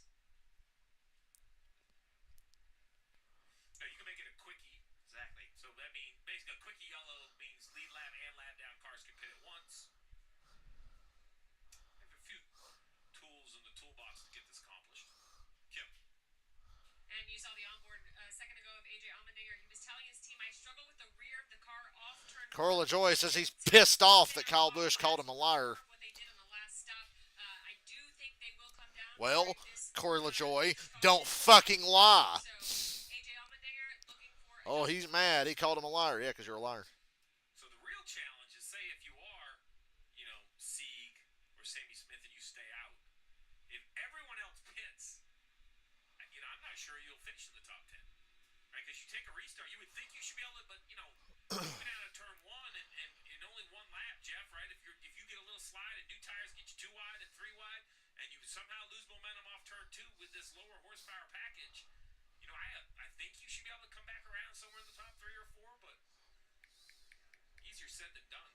You could get freight train, and we're hearing that pit road is still closed, and because of that, is that going to force this one to end? Yeah, this should be the end of the stage. Yeah, because Stage over. I knew they wasn't going to get that restarted back. I don't believe. Oh, now pits are open. Oh, pits are open. What the fuck? Custer, everybody gets the information. Okay. Call to open pit road. They literally waited till the cars were off turn 4, almost past the commitment line to open pit road. But everybody made it to the pits. Eric Almirola was Alrighty. So they're going to restart with 1 to go here. so go ahead and bid. We'll give you 4 tires. Eric said I need the car to point better. And I bet you they don't get the racetrack cleaned up well enough and somebody hits that power steering fluid and wipes out. Wouldn't that be funny? Fill it full of fuel, Kim. For Cole Custer, the handling went away during that run at the beginning. He said, I don't know if I would touch it then. It got pretty tight by the end. He said it's hard to manage when you go deep in a run. We'll look for an adjustment. You're seeing that right there. 4 French Goodyear tires, no go fuel, Marty. Shaq Barrett told the Miami Dolphins he wants to spend more time with his family and he will now retire. Well, Riley Herb said we were really good to fire off. I just lost some front tires towards the end of the run. Justin Allgaier said the same thing. In fact, towards the end of that run, he said, quote, we're just absolutely plowing out here. So Hanley he did have a little girl that died a while back. Herb Riley Herbst won the race. Oh, congratulations, Riley Herbst. You won the race. Most likely, Riley Herbst is going to win this race now. Unless somebody stayed out, which they can't make it if they did. So, yeah, Riley Herbst is probably going to win now. Austin Hill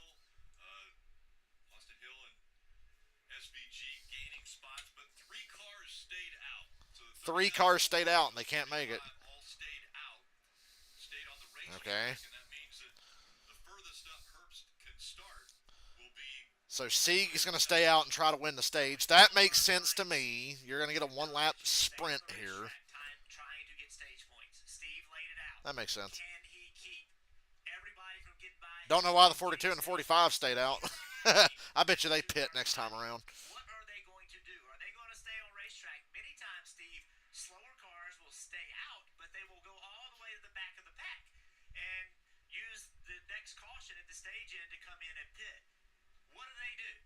I think the only chance for Sieg here is those two guys stay out. I'm not so sure 42 and the 45 are going to stay out with him, though. I don't see the sense in that. Very interesting because if you are Herbst, you know, where do you pick with these used tires? Like, what position do you kind of get? You know, what lane do you pick? Look at how close it was. Ooh. Custer almost run over the 98 coming out. 98, a little shove. And their teammates, by the way. Yeah, that's kind of the advantage of pitting later on pit road. You can kind of pull out. You can't pull out if you're stopped, but you can almost pull out. Yeah, NASCAR is basically spec racing now.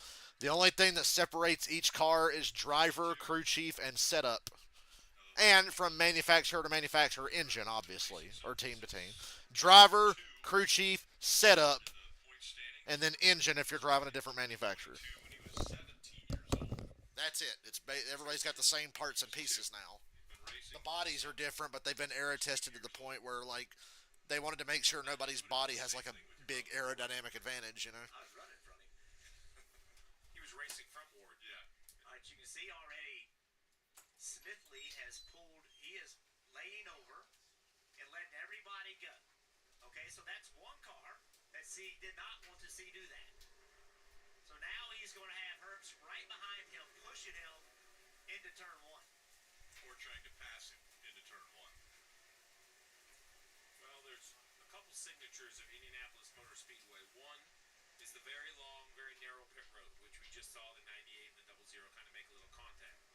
The other signature is the restart zone on the front stretch is so flat, and the perception is almost a little difficult to kind of see. Jeff and I were just out there earlier today, and it's really hard to. I mean, this track has no elevation. It's just so flat that this has the makings for a stack up, right? A couple guys on older tires, a lot. The 98 and the 00 are going to try. One lap sprint. Get a run. I mean, this is going to be a big moment here for the 39. Marty, he's going to have to really get a good. And it looks like the 42 stayed, the 45 pitted, but Honeyman stayed out, so he's on the front row with Sieg. Chief just told me, he said, hey, listen, we saw the 8, Sammy Smith, on pit road for most of that caution. So for us, this was a no-brainer. Remember, they got eight stage points in stage 1.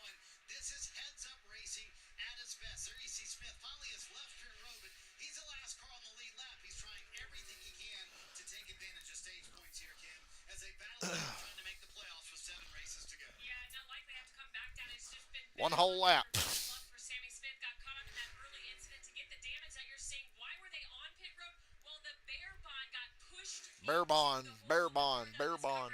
With the high speeds we see here at Indy, so they had to replace that bear bond. Crew chief Adam Wall just kind of beside himself and all of the bad luck that they have been thrown this weekend. DJ.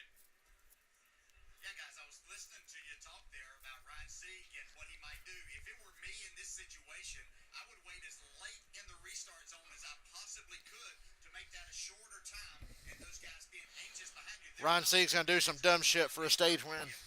May work, may not, but that would be my thought process. I like that, DJ. And then on top of that, no matter what, leave And then the battle for second is going to be huge. That'll determine who the leader is on the restart for the final stage. turn 2 with the lead. You have a great chance, and you have to assume you have more speed than Huntington Jr. on your outside. You should be able to beat him off turn 1. Let's see how it works. They're getting ready. Yeah, I'm not worried about 39 getting beat by the 42. I feel bad for Custer being behind that 42. Good call on waiting until late in the restart zone by Dale Jarrett. I'm pretty sure that's what Sieg just did. Get the push from the 98. They bottle up behind him. Parker Clearman jumps out of line. Quite a few goes back. 42 goes wide and then cut. Wow, wow. Honeyman came back down and almost wrecked Custer. Whoa!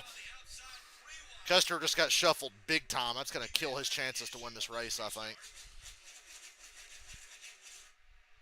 42 went wide and then tried to just come back down.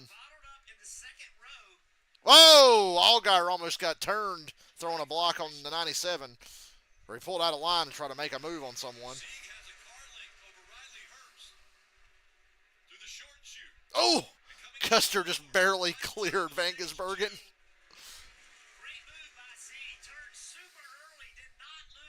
Oh my God, Herbst almost got spun. He pulled out to pass the 39 and got crossed up with the 20. Sieg's going to win the stage. Big stage win. That's a big deal. I think he got 7 points in stage 1 by finishing 3rd, and then he won the stage here.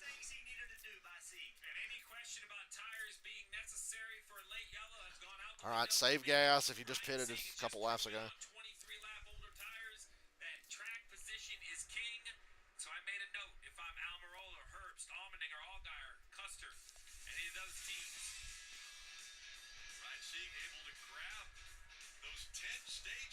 Wow. But once again, you can't pass the fucking leader. I know the 98's faster than the 39, and I know the 20 is too, and neither one of them can pass it. You know why? Because you can't pass the fucking leader.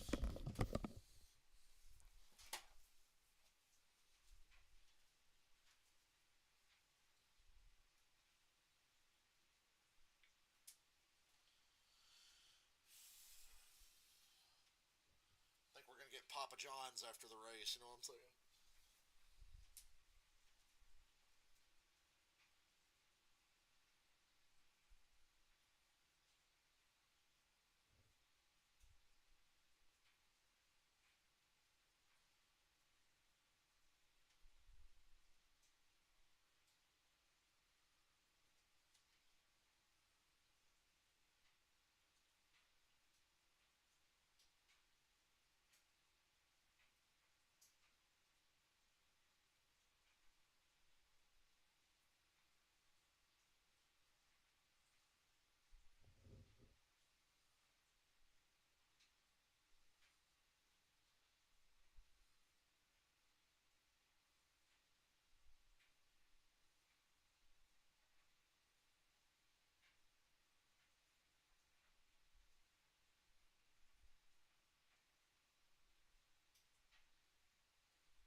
Yeah, old Leland Honeyman needed the stage points, y'all. He really did.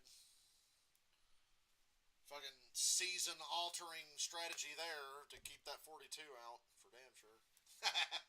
All it did was fuck over Cole Custer. He ain't going to win this fucking race now. He is not going to be able to pass the 20, the 98, the 16, and the 7. There ain't no way. You can barely pass one car in the top 5. He ain't going to pass that many.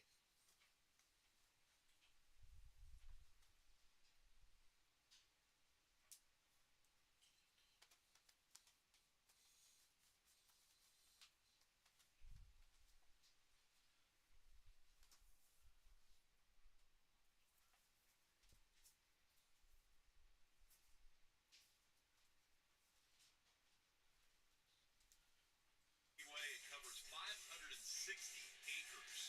And you think about the sizes of some of the greatest coliseums, the Roman Coliseum being 6 acres, Rose Bowl, 10 acres, Liberty Island, the White House, Yankee Stadium, all of those things pale in comparison. I'm going to wait till 5 to go to order the pizza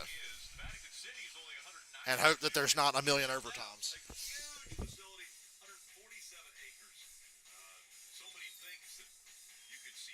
Inside the infield at Indianapolis Motor Speedway.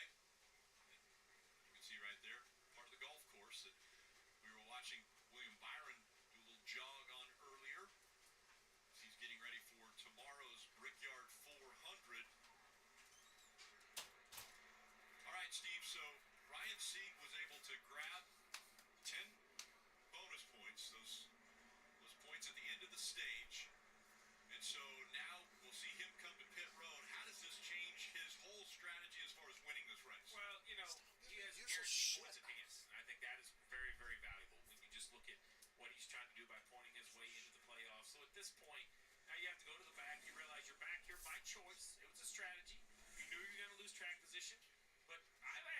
really impressed. We talk about the 39 cars calls, but he has speed to make it work.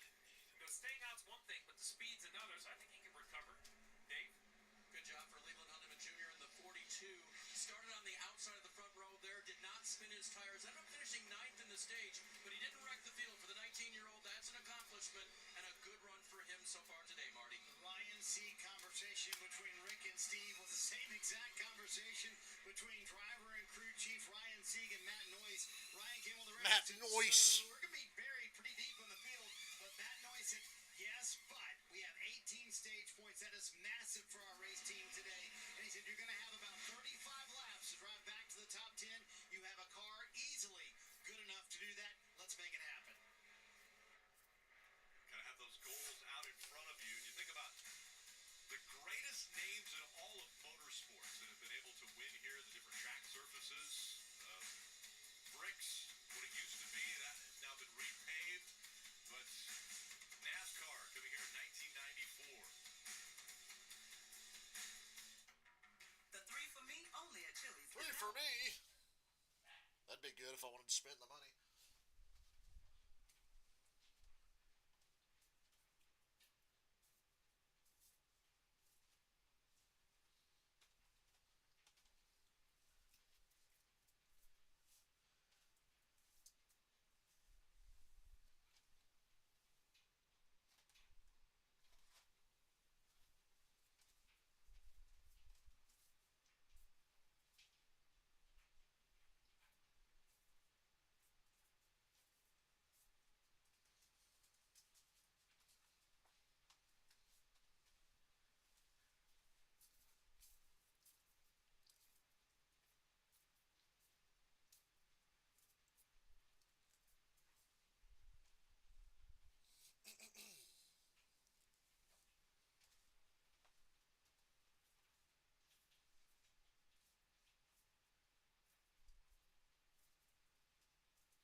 Just pacing around.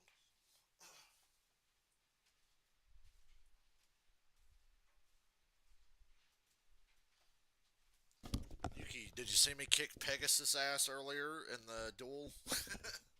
With the story deck, I stomped his ass in like 5 turns. So let's take a look at who grabbed the most points from those stages. Riley Herbst and Ryan Sieg both gaining 18 points from the two. Almendinger, Almirola, Allgaier, Custer all grabbing some points there. Double digits in points from the stages. All right, DJ. I think actually Ryan Sieg was listening to you when you started a little bit later in that restart zone. What do you think? Yeah, I don't know about that, but he certainly did the right thing, and that was this has been a huge day for him, exactly what he and that team needed. And as I look forward in this, going back to the pre-race show, Marty asked me, will experience matter in who wins this race today? And I said, yes, I think it will. And when I look at Eric Almirola and Cole Custer, both former Cup drivers, that experience that they had there is going to help them battle this out before the end of the day and try to come up here and be the ones that visit me in Victory Lane at the end of this day. Got a pretty nice little area to hang out there as we're enjoying the NASCAR Xfinity Series Pennzoil 250 from Indianapolis Motor Speedway. Pegasus I beat pretty easily with the story deck, surprisingly. And then the second time I dueled him with an Exodia deck. Dave, what about the 26 of Connor Daly? Having a fun day. The Noblesville resident just nearby the speedway here. Connor Daly has raced in the Indianapolis 500 11 times, nearly won it a couple of times too. He's run over 1,600 laps here in an Indy car. But lately he's run just about anything he can get his hands on. This is not his first Xfinity Series start, but earlier this year he ran an ARCA car. He's been in the IndyCar Series a couple of times this year, and he's out here to have fun and learn. And boy, has he been learning today. That car has been good. He's in the top 10 before the choose. And his crew chief just said, Chris Bowen said, he just has a way about race cars. He has a good Happy to race see car. Connor Daly having a good day after getting through the wreck. I really am. And go with it. And I think he's been doing that today. While IndyCar experience is definitely, a big change from what he's driving currently, I do think laps at the track help. The other thing, that 50-minute practice, we interviewed Connor Daly, and he just talked about how with these short schedules, everything else he gets in, you get like 10 or 15 laps, one run, maybe two, and all sets of tires was just so valuable for him to get a little bit more confidence in this 26 and a little bit more consumable pace. It's hard to kind of get thrown in there and be like, hey man, you get one set of tires. Yeah, I got to find a way to get some drivers with low track time, some more track time. It's just such a deficit. Well, it's his first oval start in the Xfinity Series, right? So when we say he's been in this series before, you know, that's primarily on the road courses. Right. And getting ready for the choose. So we will see where Almirola is going to restart. He's going to go to the bottom, and Riley Herbst is going to follow him down there. Allmendinger will take the outside of row one. How about, as we're on board with Allmendinger, another one of our in-car cameras there. Old SVG has worked his way up into row three, just, you know, kind of methodically worked his way up here. And this will be, we talk about learning. Well, there's one thing about running the laps and racing, but Jeff, I don't think there's anything you can simulate like a restart and a restart near the front. The gamesmanship is different. The acceleration is different. You know, from row 8 to row 1, 2, 3, very different. Now, he knows how to do this because he does it at the road courses all the time, but for the ovals in a place like Indy, navigating 1 and 2 in the arrow, the situations he'll be put in. Yeah, the road course is so different because really you're racing, 2 to 3 cars. Here you're racing, there's like 8, just because the guys in front of you influence so much of what's happening and the guys behind you. It's just a different level of intensity. We keep talking about these points. We showed the points earned today. We've been telling the Brandon Jones story. Got points in the first stage, 7 points. Then that last one had a bad pit stop, lost 5 spots on pit road, and then got put 3 wide, had to check up to avoid an incident. And now he's back there, did not get stage points, and he's back there in the pack further than he wants to be. Come on, let's get this going. I want to order pizza here in a while. Take advantage so far. Sieg and that team is taking advantage. And the 9 cars cut in. And I ordered the pizza with like 5 laps to go or something. Steve, they've got to move forward from here. Then I'll have to rush out of here at the end of the race, but there shouldn't be a spectacular post-race show or anything like that. You've never seen a Menards store? Me neither. I think a long time ago on a stream, I said, what's the closest Menards to me? And I think it was in Kentucky or some shit. Menards is like a Midwestern chain, primarily. There's a bunch of them in Indiana, I'm pretty sure. So I said earlier, something about a Menards car in Indiana. Because Paul Menard won here in Cup, and then Brandon Jones appeared to have a dominant car today. But now he's shuffled too far back to win. Almirola, Allmendinger, Herbst, and Allgaier, Custer, and Van Gisbergen on the third row. Custer's got some work to do here. Gonna have 35 laps to go. That's a lot of laps, especially as slow as these fuckers are going. 55-second lap times. Fucking pathetic. I think Cup cars are running like 50 to 51s. So they're much faster in Cup. Allmendinger around the outside here. 2 cars on the front row we haven't seen a lot of today. Almirola's been close. And they're fighting hard. Ooh, Allmendinger's going to get that lead. No, he's not. He got loose. The 20 got loose underneath him. This is a huge moment in this race. Allgaier just won the race for Allmendinger. Possibly. Herbst did get a great push to stay on the inside. Almirola got put in the middle. And Herbst takes the lead. Well, congratulations on your win, Riley Herbst. Riley Herbst pulling away as Allmendinger blocks like a bitch for a second. Yeah, that's race over. If this stays green, that's race over, y'all. If it stays green, that's it. 34 more laps.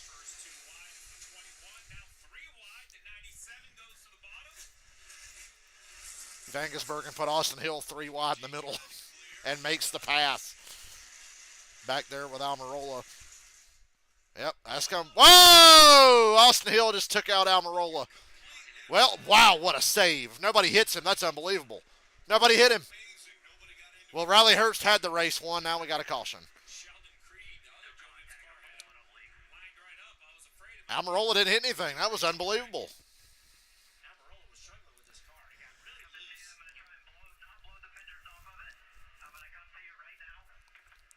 He's got flat tires, but he's going to limp at the pit road.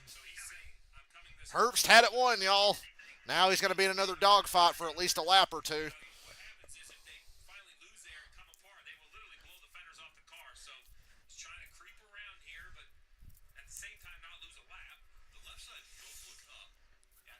Save gas. See, the 21's underneath Austin him. Hill just pushed up a little bit. He didn't mean to do that, but yeah, lost the nose. And then what a way to lock it down. Like everybody got through that. Almirola doesn't need to be in a cup car. Yes, he's better than Chase Briscoe, but we're kind of past that. But that was an amazing save. It seems like that's what this was. And the fact that nobody hit him. Nobody hit his ass. That's very fortunate. The sixth place car spins in front of everyone on a restart and essentially no contact from anyone. That is a little bit of luck. A little bit of luck, but A little bit of. he was driving that thing every step of the way. Look at the wheels. Look at the wheels. He's driving that thing through the entire spin. Drives away from the wall, then throws it in reverse to keep it from going down the track. I will tell you from that view, from the other view, it was clear to me that the 21 made contact. I still have that opinion. I made a save like that the other day, 21 was much lower than but I didn't spin in front of the whole field. Well, I did spin in front of the whole field, but we were spread out when I did my Watkins Glen race. is I hit the curb too much in the carousel and looped it around. he just didn't have a lot of room to move up. That left rear quarter panel has some telltale color that is not black on the 20 car, so there's some evidence as well. And you heard Aaron. Yeah, 21 got into him. He wanted to do what he felt what he was going to do. Tyler Allen, crew chief, told me that's one of the things. Fucking Connor Daly, 7th. Help direct the team. He won't always have the final opinion. I'm the crew chief, but he does that veteran thing of really knowing what he wants and how to get it. Back to a Stuart Haas front row, just like the start of the race. Really did not want that to happen. He said, I was the one who almost wrecked coming off turn 4 and then going into 1. I don't like Austin Hill, but no, that was an accident. And he said, we've been so I won't be hard on him. I just don't know why the car is so tight. He could not get it to turn going into turn 1, and that's what caused the wreck. So we've looked at it from a few different ways, but Jeff, I really think that bumper cam on the 97 for me tells the best story of how the contact was made. And I think this is just racing, but look at the left sides of the 21. We know you can go below the white line, but he's Brockbeard said the play-by-play for this race has been dreadful. This other guy, well, to be honest, it matches the racing. looking for momentum. I mean, that's just racing. Yeah, well, look, it's definitely just racing. It's Indy, and everybody keeps talking about these cars. But see, right there, it just looks like he gets loose. Yeah. He has to come up the racetrack just a little bit, but you're inches away from each other. I just said, here, go check it out. I just said, if the 20 doesn't pinch the 21 down, the 20 has no shot. So he's clearly pinching him down, and right there, just a little bit of contact. But it's racing. Like, that's when we ask our drivers to give 100% and do everything that we want them to do and everything they have to do to be successful, these things will happen. And I just, I know Austin Hill takes a little bit of heat for being aggressive, but I He didn't mean to do that. understand if Amarillo is upset, but I just don't see where that's anything other than just two guys racing hard at a track that's very slick. Well, and even the 20 on the radio though was he was talking matter of fact about what's wrong with his car coming to pit road. I mean, they call it an accident for a reason. That's right. We're all just really quick to point the fingers, and it's easy up here. I promise you, in there, it is a ton of work, and it's very difficult. You just can't just concede every spot. If you do, then you'll run about 30th every week. Well, there we go again, Steve. The driver sticking up for these drivers. You run 30th every week. Yeah, this has not been the best broadcast, but it's certainly not been the best race either. I can't crucify NBC like I do Fox, because Fox has a bad broadcast every fucking week, and they deserve it. NBC, it's just been kind of a mid-race, mid-broadcast.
NBC's better, but yeah, they have their moments too. There's never going to be a perfect broadcast. I'm not unreasonable.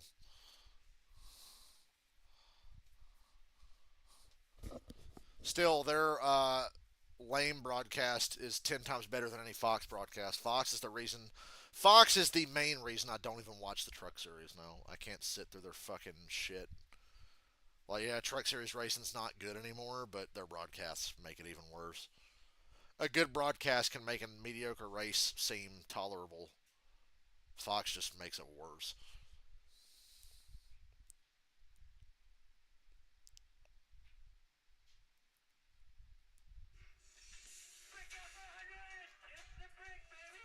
Racing in Indianapolis on the big track is important for us. I think it's going to give it that big event feel of the Brickyard again. When I think of Indianapolis Motor Speedway, I think of heroes winning and getting to kiss the bricks. I wish Yeah. that I spent my entire life. The only five-time winner of the Brickyard 400. A lot of top name guys that have won that race before. I've never seen such a thing in my life, Kyle Busch. Kyle Busch won a couple of the worst Brickyard 400s I've ever watched. Yeah, we get Amazon Prime and TNT to shake it up next year. I'm curious to see how they do it. You know they're going to bring some different shit to the table. And Dale Jr. has a big role in what they're doing beyond just announcing. So I'm very interested to see that next year. Champion is, and then Brickyard 400. That's a day. It is That is a day. Pastries and golf. It's an off-feed pastry. Oh, it's going to be an amazing Racing. day. Amazing day. You know what I've learned too about the Brickyard is every time you watch a little practice, just try to predict what's going to happen, and you just never know what's going to. Whether it's sometimes it's the duel between just a couple guys to the front. Sometimes we had that Casey Kane race that had restart after restart after restart. If the battle for second heats up, the guy in the lead wins the race no matter what. There's a thing that nobody sees coming, and who kind of adapts through that is where we ends up victory lane. And for a while there, you won the Brickyard, you were like destined to contend for the championship. I mean, it was a clear pathway. Here are the choose. As we'll watch Riley Herbst inside, AJ outside, Custer inside, Allgaier outside, Vangersbergen inside, Hill outside. his teammate. Kim. And AJ Allmendinger currently running in the second position. And coming into this season, the team felt like this was their opportunity to win a championship because they gel so well, because they love their driver. They're willing to. And unless we get a fuck ton of cautions, that could happen. Has not gone their way despite being solidly. It's not going to get me my pizza any faster. Alex Young's the crew chief told me they just were kind of in a rut the first half of the season, but this last month they feel like they have made some gains. In the last four races, they finished no worse than 11th with two top tens in that mix. They're telling me that they have just made small steps in the right direction to get playoff ready, Dave.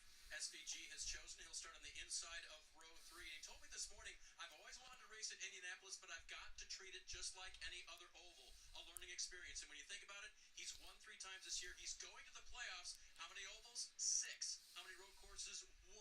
Marty, he's got to know how to do this. Dave, another top 10 run for Carson Quapple, sitting in 9th right now. And it's crazy how good this young man has been this year.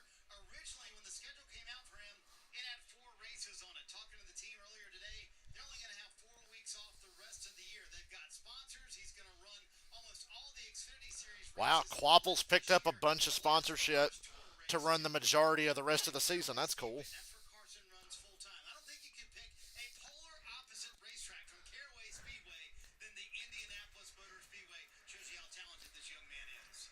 Right behind that. Carson's been quietly running between 6th and 10th the entire race. Pre-race, we talk about kind of trend reports, trending up, trending down. I really think the 18. Look at Jesse Love's car. Not winning. Jesse Love's 11th. I think he can win, and I believe he will win at some point this season. But this is a driver who's tied for the most top 5s with 8 in this series, and he's having just one of those okay days. Had to go to the back after an engine change. Car is pretty clean. I'm not sure Excuse me. what car they have, but these are the ones that make a difference, right? Restarting 12th, can you find your way into the top 10 in these last 30 laps? Sheldon doing a nice job, almost not making the highlight reel either way yet today. And known for the 10 second place finishes, still without a win, so he's trying to change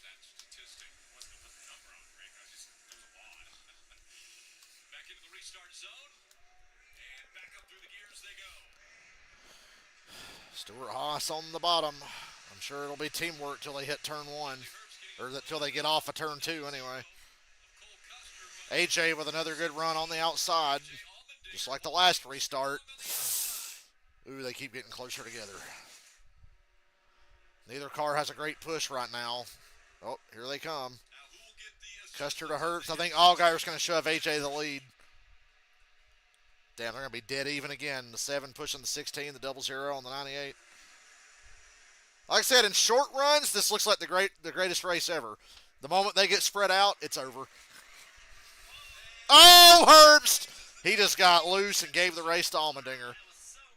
And if he's side by side for second for very long, AJ's going to drop away and win.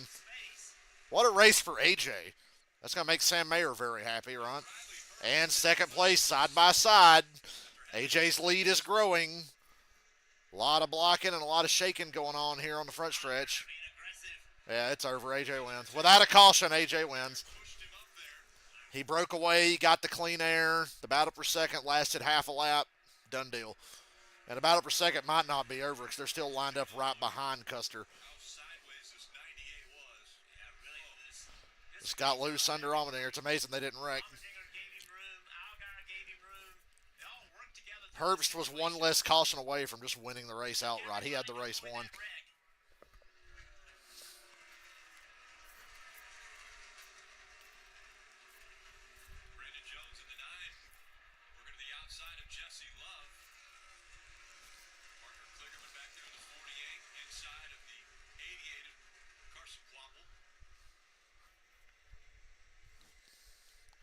Still within a second of AJ. There's hope. I think Herbst is lined up behind Custer, and he's going to do all he can to at least push Custer to Allmendinger to give him a chance. So it might not be over yet. Teammates can work together here.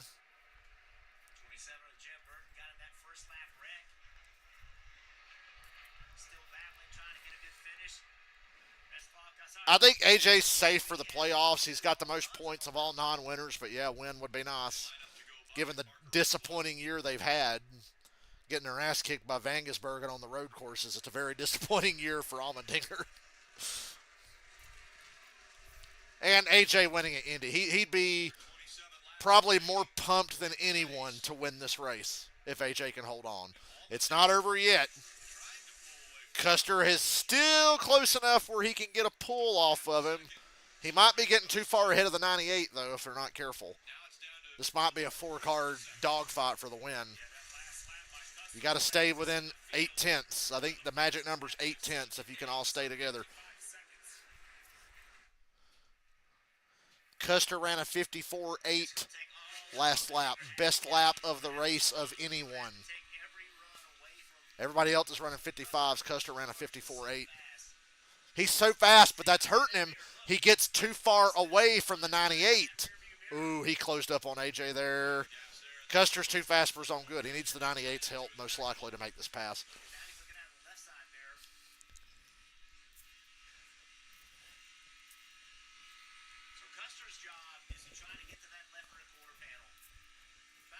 Get to either quarter panel. Just get to a quarter panel. Drag him back. 25 laps to go. Ooh, AJ. AJ's car didn't get in that corner good. He couldn't hold the bottom. You hear him go like he had to feather the gas and got a little loose. And then Custer overdrives the exit, and AJ runs right back to him. Side by side. Oh, they door each other down the back. 98's going to push the 00. Yeah, they got you, AJ. They lined up and got around AJ.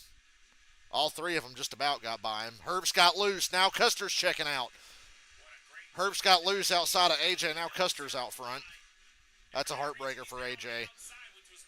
I thought he'd gotten away enough, but the two teammates stayed together and pushed up to him. And now Allmendinger's blocking the 7. Wow, a good battle. Shocking. Just imagine how much better this would be if they had more horsepower.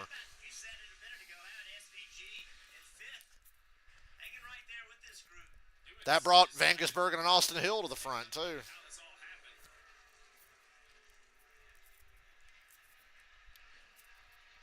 Custer looked like he was coming down to block, but Allmendinger was already there. But then the 98 of Riley Herbst shoved the 00 past him. It's good to have teammates because right here, Riley Herbst. Yeah, Riley Herbst won the race for Custer if Custer hangs on with the choice Herbst made down the backstretch here. Riding along the Celsius onboard of Allmendinger. I love that they were on AJ's onboard when Custer made the pass. You can hear AJ go, like, just ever so slightly. And it was just enough for Custer to make the pass. Now AJ needs to regroup as he's fallen back to fourth. It might be over. The 7 has lost touch with the 98, and he's getting passed by Allmendinger. Take third away. And Herbst is between. He's in purgatory again, like we talked about earlier in the race, where you're too far ahead of the guy behind you and not close enough to the car in front of you, so you're just kind of stuck. And Gisbergen decides to check up and stay behind the 7. When he did that, Austin Hill saw that and tried to jump on the outside of him. And when we talk about learning, I think that's the example. Is you give this guy another 10, 15, 20 starts. Herbst is close back up. He goes, you know what? I don't know how, but he's caught Custer Don't have a cash within out 3/10. Just a little more patient. Lifts and goes to the inside, even knowing that kind of hurt him with the 21.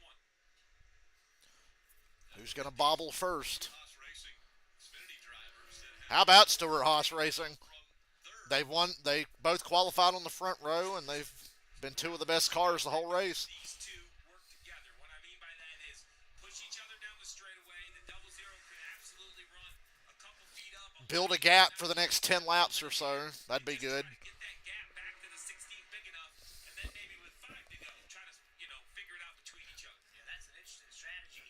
I think for Riley Herbst, though, you know how track position is here. I think if you can. I'll push the 00 for a few more laps if I'm Hurst, but I got to make a move before 10 to go, I think. I got to figure something out. Take advantage of it. It's so hard to make a pass. You need plenty of time to do it. Give that spot back up. This is to win the Brickyard. Yeah, this is a hungry driver too, and Riley Herbst, he's not locked into the playoffs. He needs a win. Cole Custer, his teammate, just in front of him. Oh, big run. Ooh, Custer had a bad turn, too. Opportunity. Herbst didn't make the move. Not yet. The draft. Herbst stays right in his tire tracks.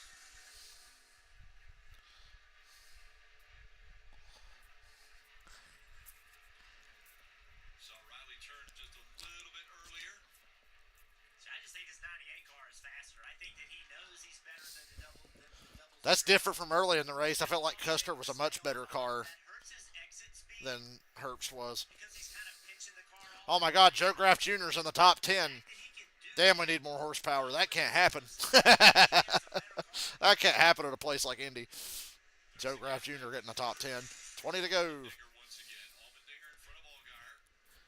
Van Gisbergen is fifth. Hill, Daly. Good run by Connor Daly, running 7th. He's there. He's there. Turn 2 seems to be a weak spot for a lot of cars, and I think it might have just cost Custer the race. Custer respond here. Does he fall in behind? And Custer falls in behind the 98. He didn't fight him for it because they've got a 2-second gap. That gap would have at least got cut in half if they started racing hard. So Riley Herbst back out front. But is he going to lose the lead off turn 2 as well? Cheering Riley. I don't know why. Everybody just struggles off of 2. You see the gap almost. All the big moments and big passes in this race, especially for the lead, have come from what's happened off of turn 2. 20 to go.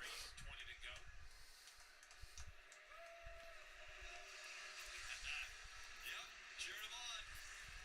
Yeah, Riley, earn that 2311 car that you're rumored to get. Riley Herbst out in front. Herbst, Custer, Allmendinger, Allgaier, and SVG.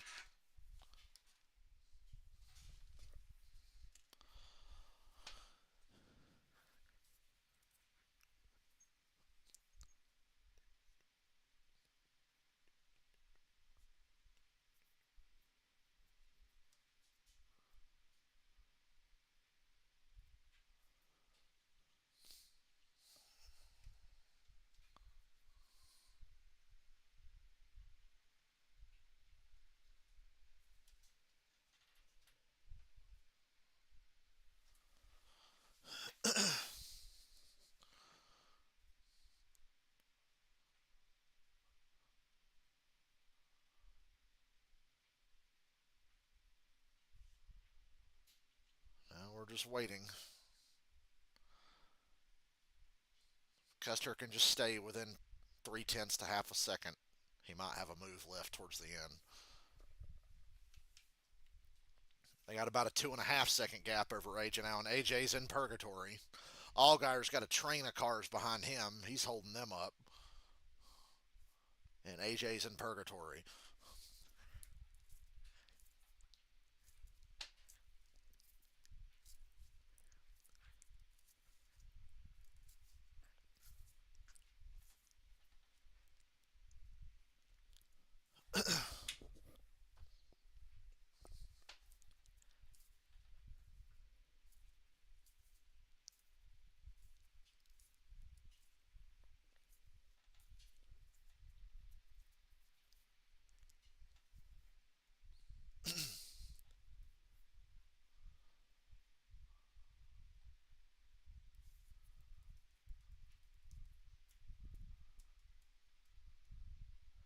Oh, Daniel Dye just put Anthony Alfredo in the fucking wall. And then Daniel Dye almost wrecked. He saved it, and Alfredo's got a flat tire. He's in the wall again. Oh, my good God. Well, that's going to be a caution, and Josh Williams is destroyed, and Parker Retzlaff rear-ended Alfredo and made this a lot worse than it needed to be. Damn, man. Daniel Dye put the 5 car in the wall, and then Alfredo tried to get off track, and Retzlaff rear-ended him, and then all hell broke loose behind him. And we have a caution. Oh, boy. NASCAR's like, yes! NASCAR's like, yay! Slower cars, you still wreck hard as fuck at 170 miles an hour. Big wreck here. Good God. See the 11 stopped. That could have been avoided. Josh Williams. Somebody's spotter fell asleep or something. Looked like the car slower than he was in front. I think it was the 31. The 31 caused it. I mean, okay, Daniel Dye caused this to begin with, but the 31 did the stupid shit. You see the damage to the front and rear bumper, and then you mentioned Josh Williams' car. Multiple things Well, that happened. 2.5 second gap Stewart Haas Racing had is gone. 5 first. He gets into the wall racing with Daniel Dye. And that got Anthony Alfredo off the pace. And then as he continued around off from turn 2, off the pace, that's when the others came on the scene. Okay, here's Alfredo. 39. Daniel Dye gets a run underneath him and just fucking flies up the track and wipes him out. Up the track. Just takes him out, puts him in a fucking wall. Slight contact. Literally just fucking killed him. Now the 5 has an issue, and he's 10 makes a great save. The 5 has a tire go down. And Daniel Dye's a fucking loser, dude. I don't know why the hell he's even in an Xfinity car. Dude can't even drive a truck, and he's in a fucking Xfinity car. Another fucking bum like Corey LaJoie. Gonna fucking fail his way upwards and stick around for the next 15 fucking years, despite not being good or ever accomplishing anything. And then Alfredo here, inexplicably, just cuts down in front. That's kind of Alfredo's fault. Or his spotter telling him to come on down. Like, did his spotter just not fucking pay attention? I'm going to start, instead of blaming Retzlaff, I'm going to blame Anthony Alfredo's spotter. Like, what are you doing?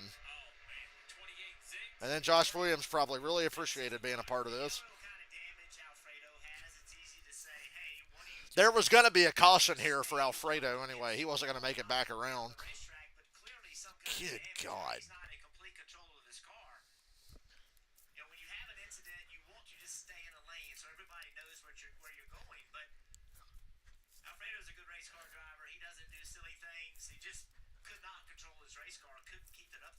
I didn't understand why the 31 didn't see him originally, but now it's clear.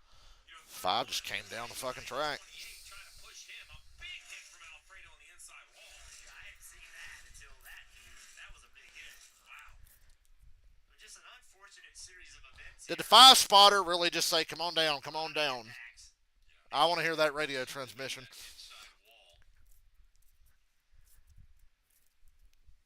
The 11 got into the back of the 31 after that contact was made.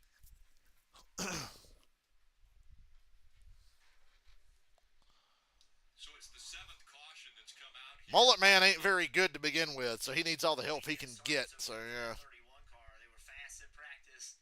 Then the next lap, they contact with the wall, and then nothing's gone right since. Watch his hit on the right side of the screen for the 5. Look right. That's not even a safer barrier Alfredo hit on down there. That's awful. So Alfredo's car shortened after getting into the outside wall. Oh, it looks like there's safer barrier. Yep. Oh, there is safer barrier. Thank God. It's a But great shot. I couldn't was even under tell. the same impression as you, Rick. From a distance, I could only see the one barrier, but that's a great shot that it is safer barrier. Yeah, it didn't look like it gave any, but it must have been absorbing some of that impact that we saw out of Alfredo, but still a very hard impact for the driver of the 5.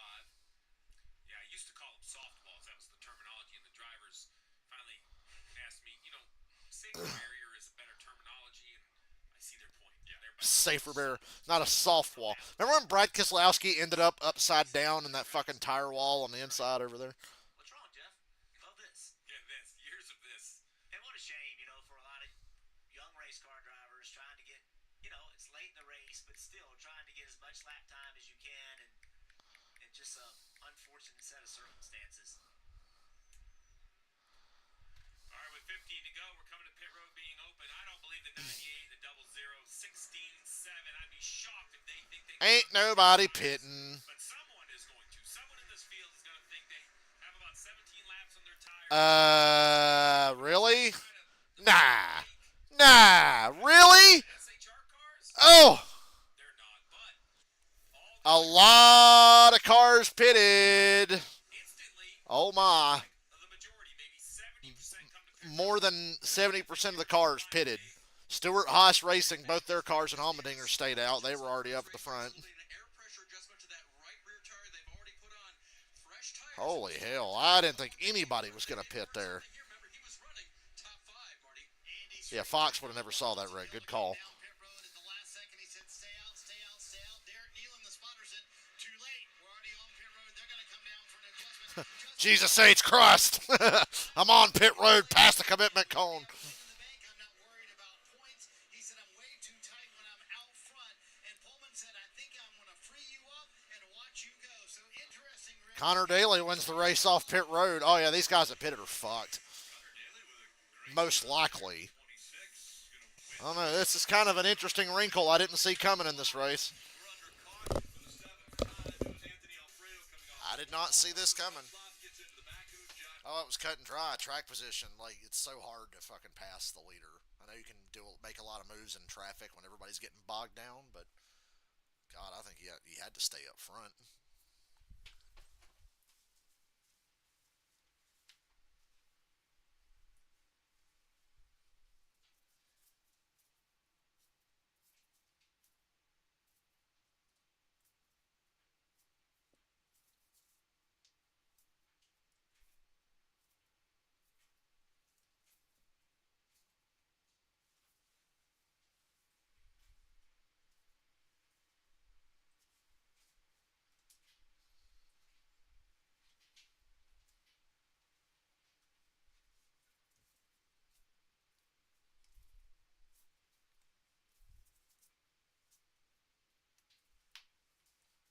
I'm so up and down with this race. Parts of this race I've hated, and then there's parts of it where I'm like, hey, this actually ain't bad. IndyCar in slow motion.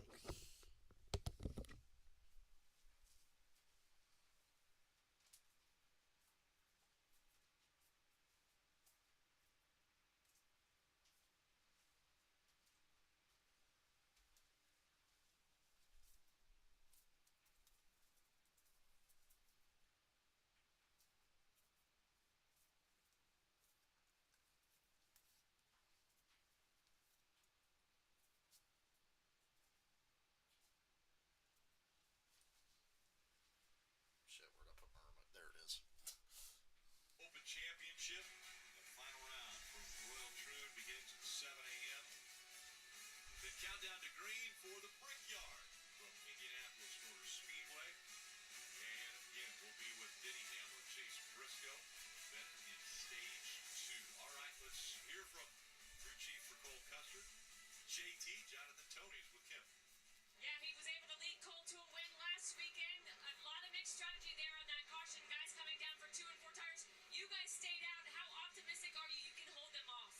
I felt like our car's been really good all day. I'm with it. I like staying out, but so many cars pitted that might flip it the other way. It's going to get exciting. Probably going to have some more cautions. Got our teammate up here. We're racing for the win. Man, this has been an awesome day. Good luck. I thank you. Appreciate it. All right, Marty, we're seeing if this That's a team can go tough one. back to back. The top 9 stayed out. 10th on back, fresh tires everywhere. Being the leader here with 12 to go, you're kind of in a sit and duck, right? They're going to do exactly the opposite of you. So we only got 11 laps on our tires. You got just enough cars between you and the fresh tire guys. I think staying out was the right call. 9 cars stayed out. Obviously, we stayed out So. earlier in the race and it was okay. So I think by the time this ends, you're going to have, 20-some laps on your tires green, and that's less than what we've had last two. So I think if they cool off, they'll refire. That should be fine right here. Clean air's king. As teammates, Clean air is king. What I've been saying all day. That's why I would have stayed out. Yeah, we've been working on that in the radio, trying to get Cole to go with us. I think he'll go with us. He's been a good teammate for us all day long, and has followed us in the previous couple restarts, and it's worked out pretty good for us. So I think he knows big picture. Jeff, I want to ask you, as a driver, a win on the line and a win at Indianapolis, much less, right? Would you help your teammate, or are you going to be selfish and choose the opposite lane from him? 57-year-old Jeff, selfish. But when I drove, I would have helped and pushed because, it is probably in everybody's best interest to get away from that road. The question from the road next to you, the question is, which lane would I pick? That would be an even more difficult conversation to have. Pick the bottom, pick the top.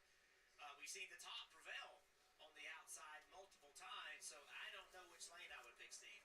Well, so it's crazy, right? Because you have Herbst, Custer, Allmendinger. How about Love there in fourth without a right front fender? Eric Almirola would spun out and had to change tires. You wonder if that's not I'll call it fortunate strategy. He has a little bit fresher tires, not a ton, but a little bit fresher tires right there in the 5th position. And new tires themselves, we have John, let me see, no, we have Daly. I'm sorry, Daly in 10th on 2 tires. And then Austin Hill back in 12th, right? So Connor Daly will be the first on just 2 right side tires. I think one of the crew chiefs we interviewed said this won't be the last caution, and I think that's why he said that. Because if you look at who those guys with 4 tires have to go through, it is a big difference in speed. This restart is going to I guess while they're coming to the green, I'll get my pizza order ready. I don't want to hit confirm order too soon, though. Tires will have a chance. I think the tires will get a bunch right away. I think they're going to get maybe 2, 3, 4 in the first set of corners. If it goes green, I think the 98 and the 00 can kind of get out there and run as we see the SHR cars split the front row. And how good of a push can Love give without the right? How deep is your love? Well, we're going to find out here in a lap.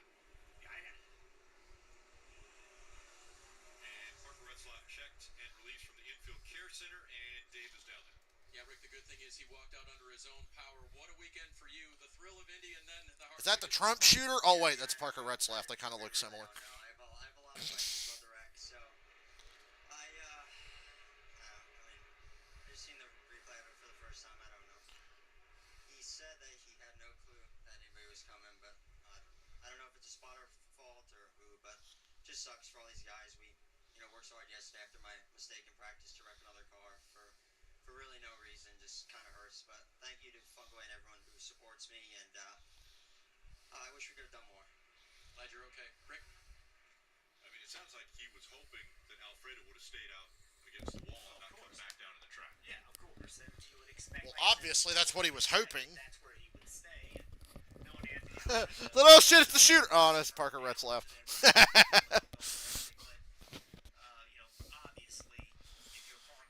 Parker Retzlaff wouldn't have missed. I mean, obviously, he didn't miss Alfredo. He wouldn't have missed that other asshole either. Is going to be crazy because you have so many cars that really don't have a lot of pace in between guys with new tires and faster cars on top of that trying to get to the lead. You don't have any time to waste. You got to go. You got to make something happen if you're going to get to these 2 Stewart-Haas racing cars. Recent caution, the first that came off of pit road was Connor Daly, but only taking 2 tires. Excuse me. Kyle Weatherman, Austin Hill, SVG, Dustin Allgaier, Sheldon Creed, all back there with 4 tires. We'll see if that makes a difference. 11 laps remain in the race. That's exactly right. Row 6, Rick. Row 6 is the fresher tires. See. So Herb 11 to go. making up row 1 as we get ready for the 9 cars stayed out. I think the first car on fresh tires made it up to the 6th row. Oh, boy. AJ's got a second chance on this. The Stewart-Haas cars didn't line up together. The fuck's that 42 doing up here? Oh, yeah, he stayed out. Jesse Love's in the second row with a destroyed car. Oh, my dear God! Hang on. Hang on back there. There was almost a disaster at like 3 different areas of the field going into turn 1 there. Herbst and Custer, door to door. If Allmendinger gets clear of that 2 car, and he does, here comes your chance, AJ. Ooh, and the 98 slots behind the 00. AJ pulls out to make a move. This might win Custer the race here. Vangesbergen shoving that 21 for all it's worth back there. Allmendinger into second, but he's in a Stewart-Haas sandwich. And then he misses the exit of the corner. They're 3 wide for second. It's Almirola. Almirola's back. He stayed out to get his track position back. And now he's in second. And Custer has a hell of a gap. 10 to go. We made that lap under green by some miracle. By some miracle.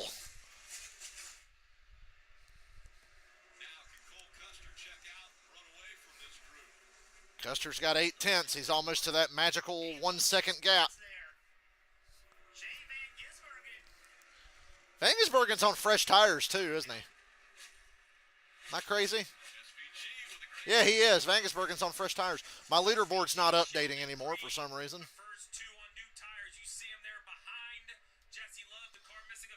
Hitting refresh. Leaderboard's wrong, so. Good God. Daniel Dye going to claim another victim.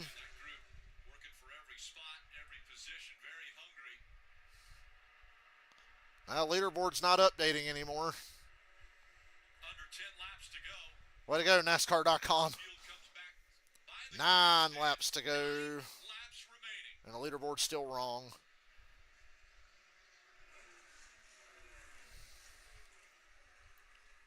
It's frozen from like... Oh! Almirola got loose and bounced off the wall. Herbst into second. Custer's got over a second lead. 1.2. I think the wall saved Almirola's ass. Now the leaderboard's back up to date. I mean, look at this. He is sideways. Might not have even hit the wall. There was right there where the safer barrier ends. The 11 of Josh Williams was checked and released from the infield care center. Under 9 laps to go. Coming up on 8. So Riley Herbst was faster than Cole Custer before this caution came out. He's got... Herbst was the faster car like they said, but he's 1.2 back. That's about a half a second more than he was the previous run when he chased him down and made the pass. 8 to go.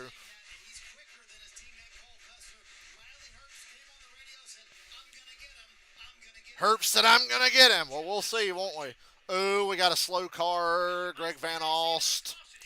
Good grief, y'all. It's going to be a caution. He ain't going to make it back. That car is not going to make it to the pits. Oh, he made it to the garage. He went to the infield. Nice. Finally, somebody did something responsible. A slow car pulled into an opening in the infield and got off the track. Nice. Fucking yeah. Jeff Burton's as happy as I am about that. Nobody does that shit, even when they have the chance. And that guy said, you know what, I'm just going to head out. Good man. Greg Van Alst, way to go. Yes, 10th of a second faster. And yeah, Herbst is a little quicker, but I don't know if that's not a 10th a lap. That math ain't mathing. You got to make up 10 tenths. You're a second off, and you've only got 7 to go. Yeah, catching a little bit of draft will shave some of that off, but then you got to get around him. Daniel Dye wrecked his way to a top 10. He's 10th. Very strong over the past 2 weeks. Cole Custer getting the win at Pocono a week ago. Now he's out front with his teammate chasing him here at Indianapolis. Here at Indianapolis. Fredo in the 5 also has been checked. Nippolopolis. Care Center. What is that from? It's from a movie. Some fucking funny-ass movie. Nippolopolis. Seeing if he can reel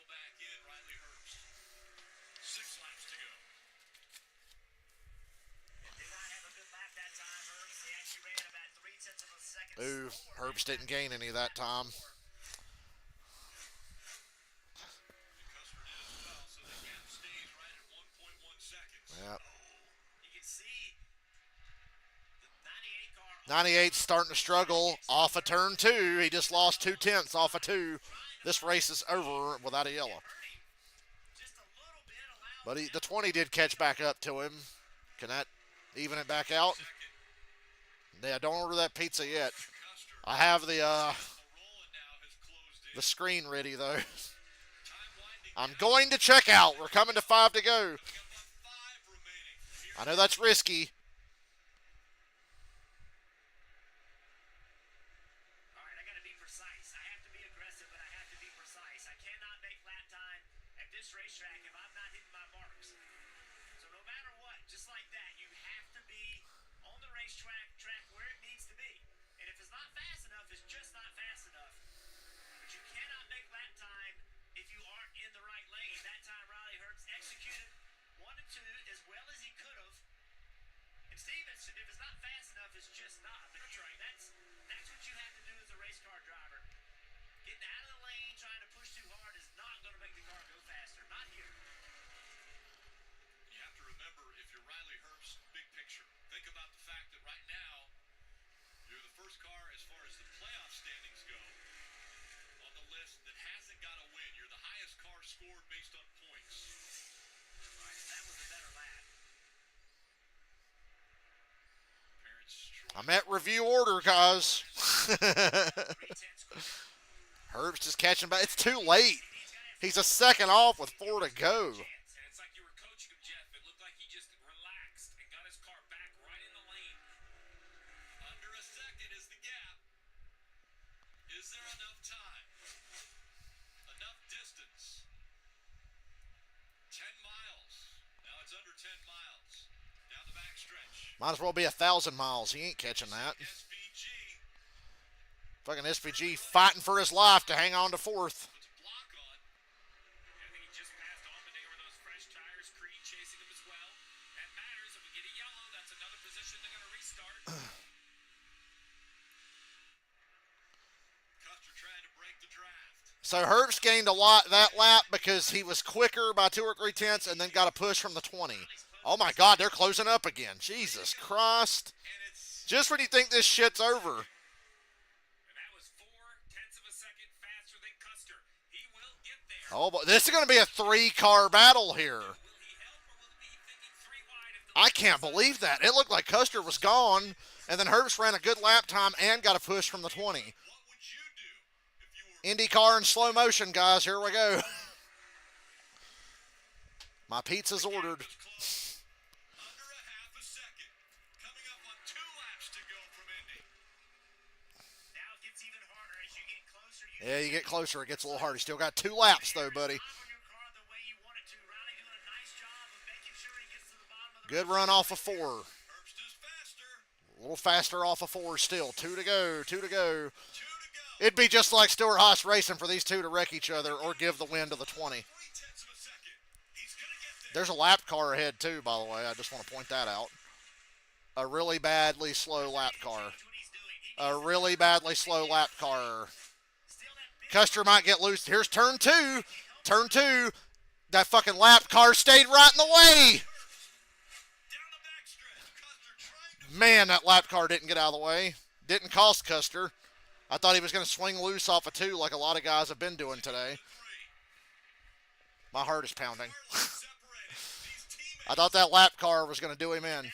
Look at the run through 3 that the 98 got. be on his left rear quarter panel. We got to see a pass off of 4. Yes! He's there! He's there! He put the bumper to him just a little bit and then doors his teammate. contact made as they came out. Side draft. Here comes the 20.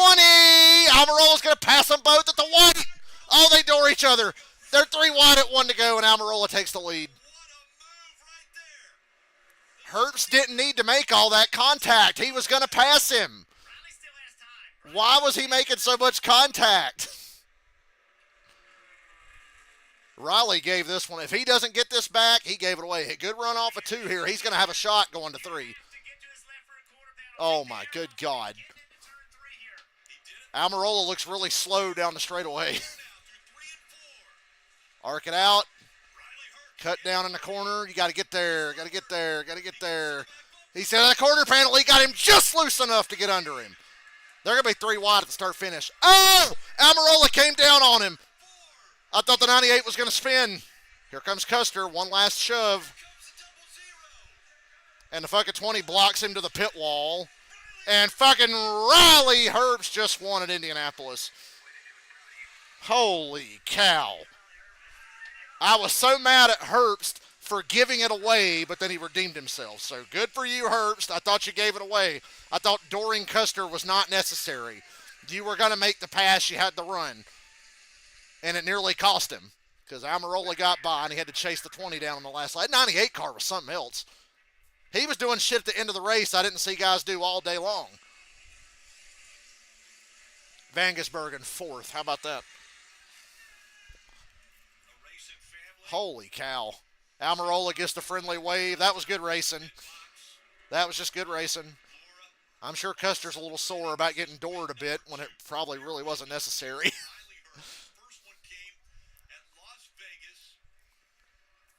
That's unbelievable.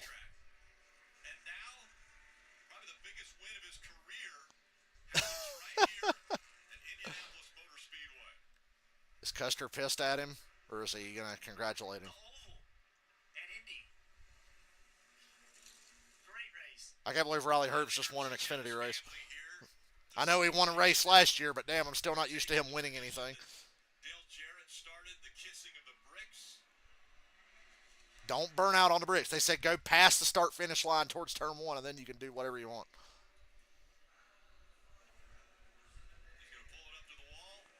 Denny Hamlin put one word on his tweet. Impressive. Very impressive. Signature win for Riley Herbst. Remember when Ty Dillon got his signature win here? Damn, Indy's back. Herbst's going to really take advantage of that 2311 car. Maybe that's why Denny Hamlin put impressive.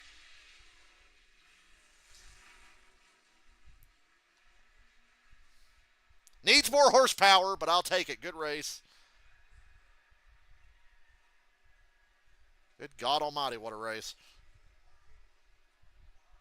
The yard of bricks. Don't you burn out on them yard of bricks. In racing, it might be the most famous piece of real estate. Shitty engine package still put on a great race. I'm very impressed.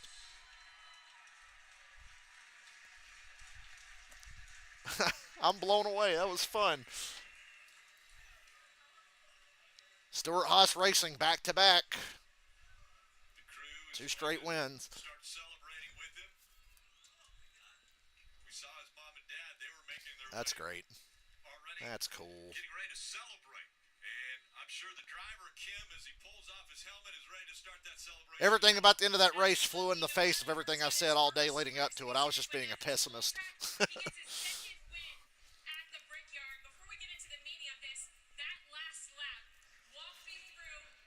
What a fucking race car he had, too. Yeah, Kim, this is Indianapolis. This is the most famous racetrack. Now let's dissect this move he makes on Custer with 2 to go.